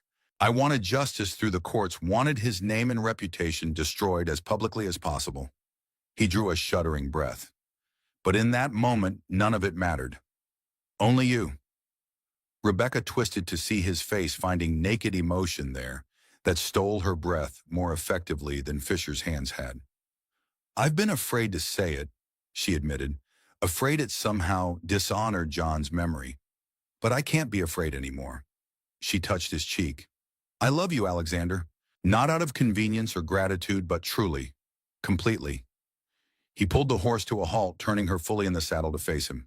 Say it again. I love you. His kiss was fierce and tender all at once, a claiming and a promise. When they broke apart, his eyes shone with emotion. I have loved you since the moment you stood in your empty kitchen and refused my help. So proud, so stubborn. He brushed a strand of hair from her face. So very alive. They kissed again as the first stars appeared above them, two people who had walked through fire and grief to find each other. The past would always be with them, John, Elizabeth, the might-have-beens and should-have-dones. But the future stretched before them, now bright with possibility. We should return, Alexander said eventually. The children will be worried. Rebecca nodded, settling back against him as they resumed their journey. Tomorrow would bring its own challenges: Fisher's prosecution, Myers' grief, the inevitable gossip from town. But tonight, held safe in her husband's arms under a canopy of stars, Rebecca felt at peace for the first time in longer than she could remember. Summer painted the Montana territory in vibrant greens and golds. The wounds of winter healed under warm sunshine. At Crawford Ranch, wildflowers carpeted the meadows where cattle grazed, and the vegetable garden behind the main house flourished under Mrs. Wu's careful tending. 3 months had passed since Blackwater Junction. 3 months of healing, of rebuilding, of justice slowly turning its wheels. Rebecca stood on the porch of the schoolhouse, expanded now to accommodate 5 new students from neighboring ranches, watching as Alexander demonstrated proper lasso technique to a circle of fascinated children. Lily Martinez stood at his elbow, solemnly repeating his instructions to the younger ones, her self-appointed role as assistant teacher taken with utmost seriousness. "Mrs. Crawford," Michael Wu waved from the circle. "Look, I can do it." His small lasso wobbled through the air, landing nowhere near its target, but drawing enthusiastic applause nonetheless. Rebecca smiled and clapped, the simple joy of the moment warming her more than the summer sun. How far they had all come since that freezing December day when she'd collapsed in her classroom. The children healthier and happier, the ranch prospering, and she and Alexander. Her hand drifted to her stomach, still flat, the secret they'd confirmed just last week nestled safe beneath her palm. New life where once there had been only grief and loss. "Penny, for your thoughts," Alexander said, appearing beside her as the children scattered for their midday meal. "I was thinking how much has changed," she said. "How much good has come from so much pain." He followed her gaze to where Jacob Meyer sat under a cottonwood tree, sharing his lunch with Lily and several other children. The chemist had accepted their invitation to stay at the ranch, while Fisher's trial proceeded, finding unexpected healing in teaching science to Rebecca's students. "Meyer seems better," Alexander observed. "The nightmares less frequent now." Rebecca had heard the chemist's cries in those first weeks after his sister's murder, raw, heartbreaking sounds that had drawn her to his door, with tea and quiet company on more than one occasion. "The children help. Purpose helps." Alexander nodded, understanding in his eyes. He had walked the same path of grief after all, had found his way back to life through purpose and eventually love. "Marshal Reynolds sent word," he said, changing the subject. "Federal prosecutors have 10 territorial doctors ready to testify against Fisher. With Myers' evidence and Williams' records, conviction is all but certain. And Fisher himself, still maintaining his innocence, still claiming his medicines were legitimate treatments." Alexander's jaw tightened. But his business partners have turned on him to save themselves. His empire is crumbling piece by piece. Rebecca leaned against the porch railing, thinking of the man who had nearly destroyed so many lives, including her own. Will it be enough? Will justice truly be served? "Fisher will hang," Alexander said bluntly, "and his name will become synonymous with fraud and murder. Every newspaper in the country will carry the story." He moved closer, his hand covering hers. "It won't bring back those we've lost, but it will protect countless others." She nodded, taking comfort in that knowledge. John and Elizabeth were beyond helping now, as was Hannah Lawson. But there would be no more victims of Helena Pharmaceuticals' poisons, no more children used as unwitting test subjects for Fisher's concoctions. "The new school in town opens next month," she said, changing the subject to something brighter. "The board asked if I'd consider returning to teach there." Alexander stiffened slightly beside her. "And will you?" "I told them I'm exactly where I belong." She turned her hand to intertwine their fingers. "Here with my students. With you." The tension eased from his shoulders. "I wasn't sure. With Fisher's trial ending with spring come and gone, our original agreement was that you could return to town if you wished." "That was before," Rebecca said softly. "Before what?" "Before wolves and frozen roses, before truth and justice, before this became home." She met his gaze steadily. "Before I fell in love with my convenient husband." Alexander's smile was slow and warm, like sunrise over the mountains. "Convenient exceedingly." She leaned into him, reveling in the solid strength of him, especially when there are high shelves to reach or heavy things to lift. "Is that all I'm good for?" His tone was light, but she heard the genuine question beneath. Rebecca thought of all he had become to her protector, partner, lover, friend. The man who had saved her from starvation and wolves, who had fought for justice alongside her, who held her through nightmares and celebrated her joys. "No," she said simply. "You're good for everything, for all of it, for making a life worth living again, when I thought that possibility was lost forever." He bent to kiss her, a brief, tender touch in deference to the children who might be watching. "As are you, Rebecca Crawford. As are you." The lunch bell rang, calling students back to their lessons. Rebecca straightened, smoothing her skirts, ready to return to her classroom.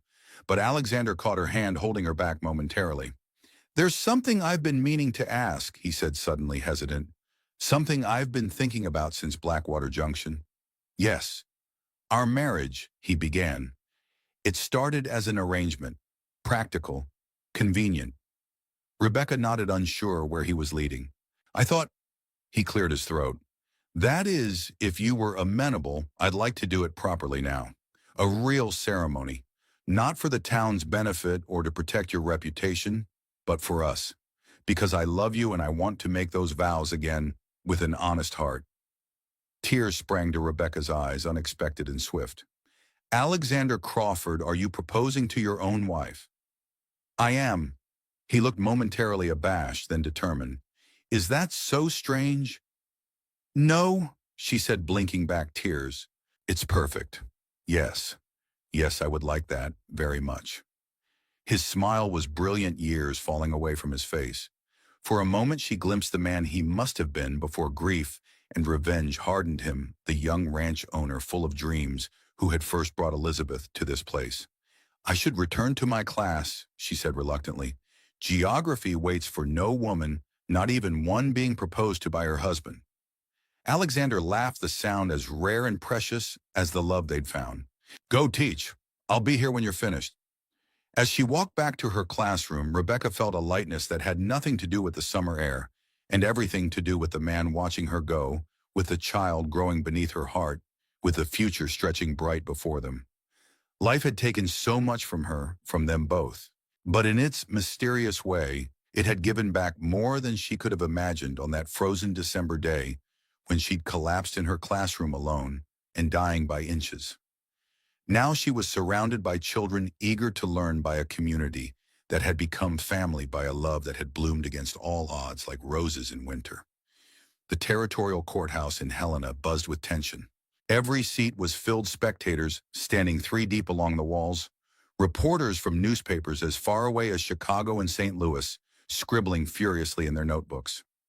The trial of Dr. Howard Fisher had captured the public's imagination, a respected physician accused of multiple murders and widespread fraud, his victims counting in the hundreds across the Western Territories. Rebecca sat in the front row beside Alexander Meyer on her other side.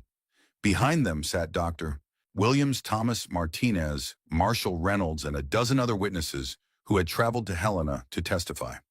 The weight of their collective testimony had built an overwhelming case against Fisher over the past 2 weeks. Today would bring the verdict. Fisher sat at the defense table, diminished somehow from the commanding presence he'd once projected. His elegant clothes hung loose on his frame, his silver hair dull, his expression resigned. Beside him, his lawyer shuffled papers with a desperate air of a man who knew his cause was lost. "All rise," the bailiff called as the judge entered. Rebecca stood grateful for Alexander's steadying hand at her back. Morning sickness had plagued her these past few days, though she'd hidden it as best she could. This moment was too important to miss, regardless of physical discomfort. The judge settled himself, peering over his spectacles at the packed courtroom. "Be seated." As they resumed their seats, Alexander leaned close. "Are you well? You're pale."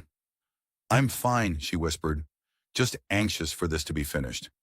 He nodded, though concern lingered in his eyes. His protective instincts had only intensified since learning of the pregnancy, something Rebecca found both endearing and occasionally stifling. But today she was grateful for his solid presence, his unwavering support. "Has the jury reached a verdict?" the judge asked. The foreman, a weathered rancher with honest eyes, stood. "We have, Your Honor." A hush fell over the courtroom. Rebecca found herself holding her breath, Meyer's hand suddenly gripping hers in tension. On the charge of first-degree murder in the death of Hannah Lawson, how does the jury find? We find the defendant guilty, Your Honor. A murmur rippled through the spectators. Meyer's grip tightened painfully before relaxing, a shuddering breath escaping him. On the charges of fraud, criminal negligence, and conspiracy to distribute harmful substances resulting in death, how does the jury find guilty on all counts, Your Honor? Fisher showed no reaction, his face a mask of resigned dignity. But Rebecca saw the tremor in his hands, the tightening around his eyes, the carefully constructed facade of the respected physician crumbling in the face of justice. The judge nodded solemnly. Dr. Howard Fisher, please rise for sentencing. Fisher stood straightening his shoulders with effort. For a brief moment, his gaze swept the courtroom, landing on Rebecca, Alexander, and Meyer. Something flickered in his eyes, not remorse exactly, but perhaps a glimmer of understanding that his actions had real consequences, had created real suffering. Dr. Howard Fisher, you have been found guilty of heinous crimes against the people of this territory and beyond. You have abused your position of trust as a physician to profit from suffering, and worse, to directly cause death. The judge's voice was stern, uncompromising. This court sentences you to hang by the neck until dead, the execution to be carried out 2 weeks from today. Another murmur swept the courtroom, louder this time, just as swift and final. Additionally, the judge continued, all assets of Helena Pharmaceuticals are to be seized and liquidated, the proceeds distributed to the families of identified victims. A commission will be established to oversee this process. Fisher swayed slightly but remained standing, his lawyer's hand at his elbow, the only thing keeping him upright. Does the defendant wish to make a statement before being remanded to custody? Fisher's lawyer whispered urgently in his ear, but Fisher shook him off, stepping forward. I have served the medical community for 40 years, he said, his voice wavering but clear. Everything I did was in pursuit of advancement of progress. Sacrifices must be made for the greater good. Angry shouts erupted from the gallery. The judge banged his gavel. Order, order in the court. When silence fell again, Fisher continued, his voice steadier. History will vindicate me. Medical science requires experimentation, requires risk. In 100 years, I will be remembered as a pioneer, not a criminal. You murdered my sister, Meyer called out, unable to contain himself. You poisoned children. Remove that man if he cannot control himself. The judge ordered, though his tone lacked conviction. Many in the courtroom clearly shared Meyer's sentiment. Alexander placed a restraining hand on Meyer's shoulder. Let it go, Jacob. He's finished. Fisher's gaze fixed on Meyer. Your sister chose her fate when she allied with you against me, as did Parker, as did all who stood in the way of progress. That's enough, the judge interrupted.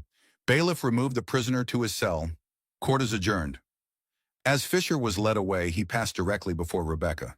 He paused briefly, his voice pitched for her ears alone. Your husband will be next, Mrs. Crawford. My associates have long memories.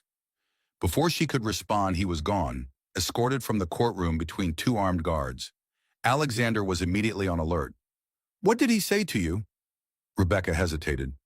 Fisher's threat might be empty bravado from a condemned man, or it might be a genuine warning. Either way, it cast a shadow over their victory. He threatened you, she said quietly. Said his associates would remember. Alexander's expression hardened.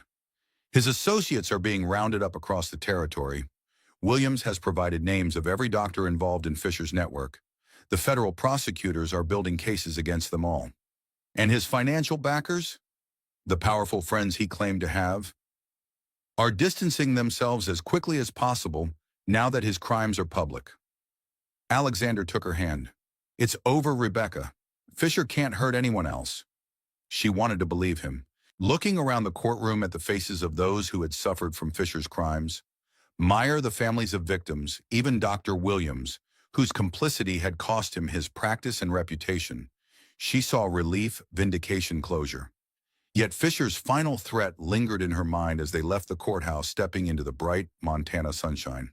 The world seemed somehow cleaner now that justice had been served, the air fresher, the future clearer. But Rebecca knew too well how quickly safety could turn to danger, how fragile peace could be. What are you thinking?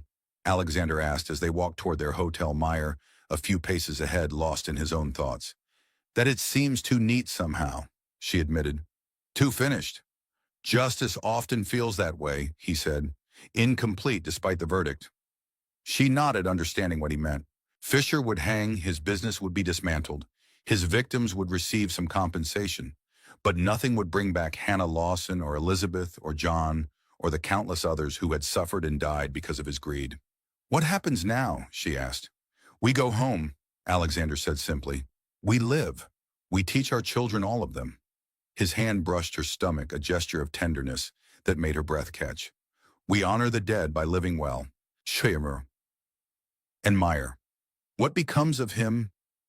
They both looked ahead to where the chemist walked, shoulders bowed, not with the weight of grief now, but with its gradual easing. He'll find his way, Alexander said. He has offers from legitimate pharmaceutical companies in the East. Or he could stay with us, teach the children science. The choice is his. Sornanon. Rebecca thought of the quiet conversations she'd observed between Meyer and Lily Martinez, the way the girl had drawn the grieving chemist out of his shell with her curiosity and resilience. Perhaps there was healing for him at the ranch among children untouched by the cynicism that had surrounded Fisher. I think he might stay, she said, at least for a while. Alexander nodded.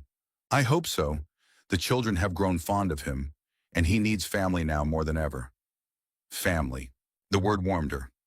Crawford Ranch had become exactly that, not just for her and Alexander, but for Meyer, for the ranch hands, and their children, for Mrs. Wu, for all who found shelter there. They reached the hotel where their bags were already packed for the journey home. The trial was over. Fisher would face his execution in 2 weeks, but they would not stay to witness it. There had been enough death. Now was the time for life, for growth, for the future. As they prepared to depart, a messenger arrived with a telegram for Alexander. Rebecca watched as he read it, his expression darkening. What is it? She asked. Fisher, he said grimly. He's escaped custody. The return journey to Thunder Creek took on a new urgency with Fisher's escape. What should have been a triumphant homecoming became a tense race against unknown threats, every passing rider, a potential danger, every shadow hiding, potential ambush. Marshal Reynolds had remained in Helena to coordinate the search, promising to send word when Fisher was recaptured. But his parting words haunted Rebecca. Fisher won't run far. He'll seek revenge before anything else. The stagecoach jostled over the rough trail, Meyer and Alexander, flanking Rebecca like protective sentinels. None of them had slept properly since news of the escape, all too aware of Fisher's capacity for violence, his knowledge of poisons that could kill without trace. We should have stayed in Helena, Meyer said, not for the first time. At least there, you'd have the protection of the town. Fisher wouldn't dare show his face in Helena, Alexander countered. Every lawman in the territory's looking for him there. Which is precisely why he'd go where they aren't looking, Meyer insisted. Like Thunder Creek, like your ranch. Rebecca touched Alexander's arm, feeling the tension in him. Jacob's right. Fisher knows where we live, knows the ranch. We're making ourselves targets. We're also going home, Alexander said firmly. I won't let Fisher drive us into hiding. The ranch has men weapons. We'll post guards, take precautions. The coach hit a particularly deep rut, bouncing them painfully. Through the window, Rebecca saw they were approaching a river crossing the halfway point to Thunder Creek. The driver slowed the team as they neared the ford. Something's wrong, Meyer said suddenly, peering through the window. The water's too high. There was no rain yesterday. Alexander leaned across him, frowning at the churning waters that had indeed risen well above the normal crossing point. The dam, he said. Someone's released the water from the Blackwater Dam upstream? A chill ran through Rebecca that had nothing to do with the late summer air. Fisher! Before Alexander could respond, the coach jerked to a stop. The driver's voice called down, River's too high to cross safely. We'll need to wait for it to recede, or find another route. Alexander opened the door, stepping down to assess the situation. Rebecca and Meyer followed, stretching cramped limbs as they surveyed the flooded ford. This wasn't natural, Meyer said quietly. The timing is too convenient. Rebecca scanned the tree line on the opposite bank, half expecting to see Fisher watching them. But all she saw was wilderness, beautiful and indifferent to human concerns. How long before the water recedes, she asked the driver. The weathered man shrugged. Hours, maybe. or days if more water's coming downstream. We can't wait, Alexander decided. Is there another crossing? There's a bridge 10 miles north, the driver said, but the road's barely more than a game trail. Coach can't make it. Alexander's jaw set in determination. We'll ride then. Can you spare 3 horses? I'll pay double their worth and ensure their return to the next station. The driver hesitated, looking at Rebecca dubiously. The lady, too. That's rough country, Mr. Crawford. The lady rode dispatch during the war, Rebecca said firmly. I can manage. This wasn't entirely true. She'd driven ambulance wagons, not ridden dispatch. But the principle was similar enough. She could stay on a horse, especially with the alternative being a dangerous delay, while Fisher potentially closed in. The driver relented, unhitching 3 horses from the team, while his assistant redistributed the remaining baggage. Alexander helped Rebecca mount his hands, lingering protectively at her waist. Are you certain? He asked quietly. Think of the baby. I'm thinking of us all reaching home alive, she replied. I'll be careful. He nodded, accepting her decision. Within minutes, they were mounted and ready, their most essential belongings secured in saddlebags. The driver provided rough directions to the bridge, and they set off along the riverbank, leaving the stalled coach behind. The path was indeed little more than a game trail, forcing them to ride single file through dense underbrush. Alexander led, Meyer followed with Rebecca, bringing up the rear. The position chafed at her independent spirit, but she understood the logic. Alexander knew the territory best, and if danger came, it would likely come from behind. They rode in tense silence, the river's rush, a constant companion on their right. An hour passed, then another. Rebecca's back ached, her stomach churned with a combination of morning sickness and anxiety, but she pressed on without complaint. The forest grew denser, the trail narrower. Above them, gathering clouds threatened rain, adding urgency to their already hasty journey. The bridge should be just ahead, Alexander called back, voice barely audible over the river's roar. Rebecca squinted through the trees, trying to glimpse the promised crossing. Instead, she saw movement on the ridge above them, a flash of metal, a figure ducking behind rocks. Alexander, she cried. Above us! The warning came just as a shot rang out, splintering bark inches from Alexander's head. He reacted instantly, wheeling his horse around and charging back toward Rebecca and Meyer.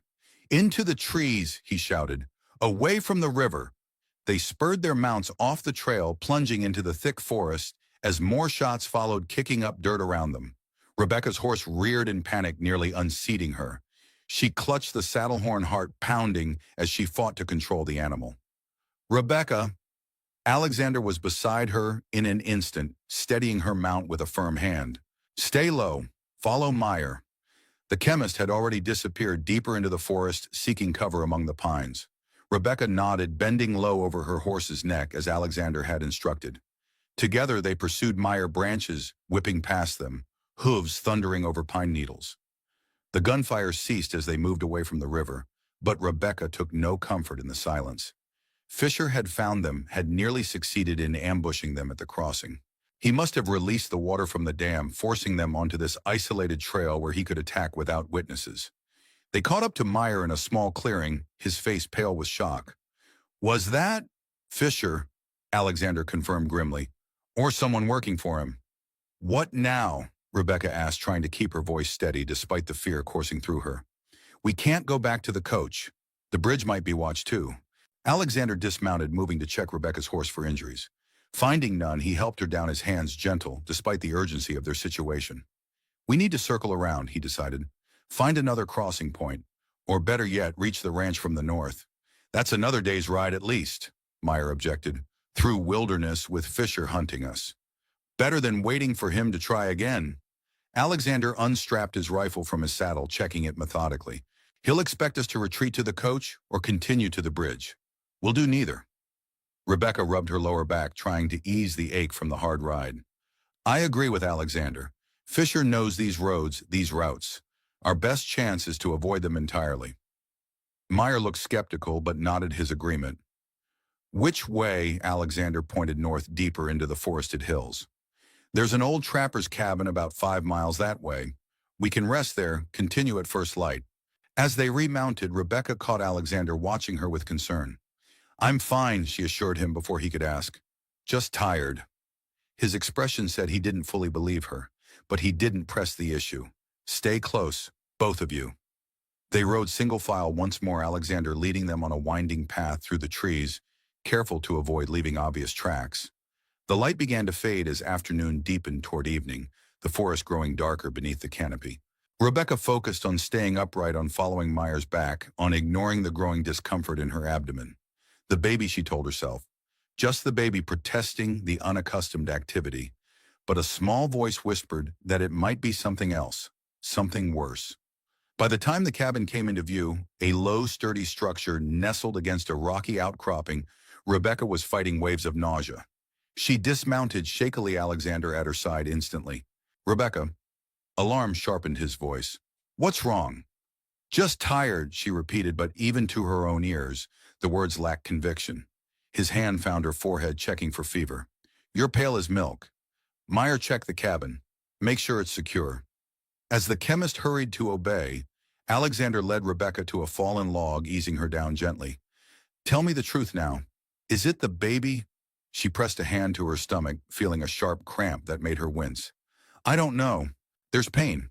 But it could just be the riding the stress. Damn it, Rebecca, he said, fear making his voice harsh. Why didn't you say something sooner?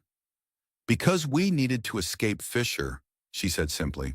And we still do. Before Alexander could respond, Meyer returned from the cabin. It's clear. Dusty, but sound. There's even some firewood. Get a fire started, Alexander ordered. Rebecca needs warmth and rest. Meyer glanced between them, understanding dawning. The baby. Alexander nodded tersely. Possibly.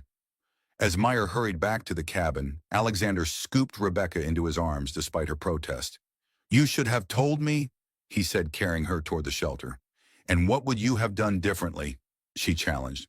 Let Fisher shoot us, return to the coach, to wait like sitting ducks. I would have found another way. But they both knew there had been no other way. No better choice given the circumstances. Inside, Meyer had already started a small fire in the stone hearth. The cabin was indeed dusty, but reasonably clean, a single room, with a rough table, 2 chairs, and a narrow cot against one wall. Alexander laid Rebecca on the cot, removing her boots and covering her with his coat. I'll get water, Meyer offered, grabbing a battered pail from beside the door. There's a spring behind the cabin. When they were alone, Alexander knelt beside the cot, taking Rebecca's hand. I'm sorry, he said softly. I never should have brought you to Helena. Don't, she squeezed his fingers. Fisher was always going to seek revenge. Better we face him together than give him the chance to pick us off one by one. Another cramp seized her, stronger this time. She couldn't hide the gasp of pain, the way her body curled instinctively. Alexander's face went ashen. You're losing the baby. We don't know that, she said, though fear clawed at her heart. It could just be, I've seen this before. He cut her off, voice rough with emotion. With Elizabeth, our first child. Rebecca stared at him. You never told me. It's not something I like to remember. He looked away into the growing fire. Early in our marriage, the same symptoms, pain, exhaustion. By morning it was over. The loss he described, his and Elizabeth's first child, a loss she hadn't even known about, made Rebecca's throat tight with empathy. To have survived that, then lost Elizabeth herself. No wonder he'd been so broken when they met. Alexander, look at me. She waited until he met her gaze. I'm strong. The baby is strong. This may just be my body protesting the day's activities.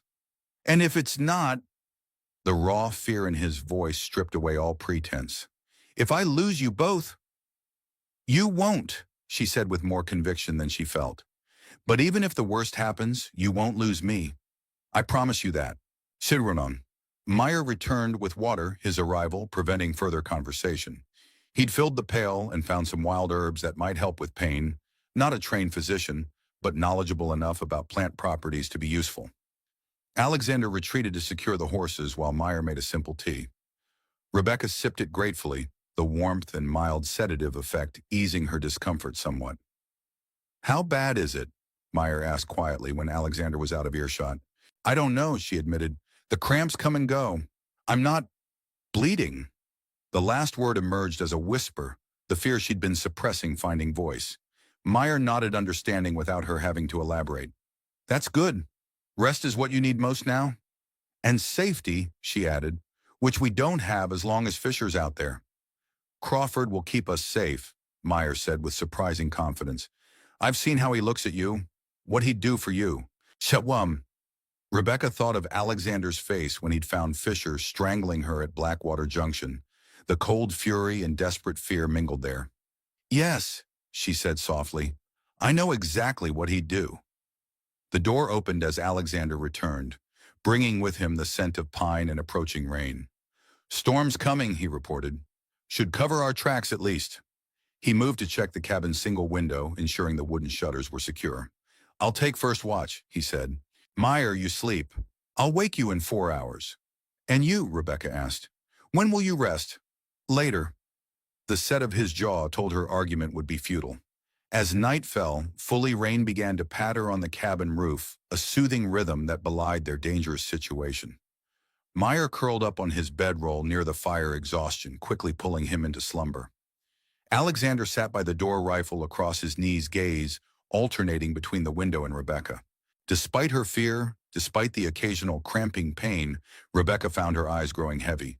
The herb tea, the warmth of the fire, the steady presence of Alexander standing guard, all combined to lull her towards sleep. Rest, Alexander said softly, seeing her struggle to stay awake. I'll be here. She wanted to protest, to insist on sharing the watch, to be the strong, independent woman who had survived starvation and wolves and Fisher's attempt on her life. But her body demanded otherwise. Wake me if anything changes, she murmured. Promise. I promise. His voice followed her into dreams, a tether to reality as sleep claimed her. Later, she couldn't tell how much later, Rebecca woke to whispers. Alexander and Meyer speaking in hushed, urgent tones near the door. Rain still drummed on the roof, but harder now, a proper storm raging outside. Tracks leading this way, Meyer was saying. I saw them when I went for more firewood. He could be anyone, Alexander responded. Hunter-trapper. In this weather, following our exact path, Meyer's disbelief was evident even in a whisper. It's him, Crawford. He's found us. Rebecca sat up carefully, relief washing through her, as she realized the cramping had subsided. Her movement caught Alexander's attention immediately. How are you feeling? He asked, crossing to her side. Better, she said truthfully. The pain has eased. His relief was palpable, a physical release of tension that made him look years younger. Thank God. But we have other problems, she said, nodding toward Meyer. I heard. Fisher's found us. We don't know, that on Alexander began, but Meyer cut him off. Fresh tracks in the mud leading from the river directly toward the cabin, following our trail despite our attempts to hide it. The chemist's face was grim in the firelight. It's him. I'm certain of it. Rebecca swung her legs over the edge of the cot, testing her strength. She felt tired, but no longer in pain, a vast improvement from earlier. Then we need to move, she said. Not in this weather, not at night, Alexander objected, and not in your condition. My condition has improved, she countered, and I'd rather risk the storm than wait for Fisher to find us here cornered and vulnerable. Alexander looked torn clearly, wanting to protect her from both dangers, the storm and Fisher. She's right, Meyer said reluctantly. Better to face the elements than a murderer with nothing to lose. After a moment's hesitation, Alexander nodded. We'll leave at first light. The rain should let up by then, according to the clouds. And until then, Rebecca asked.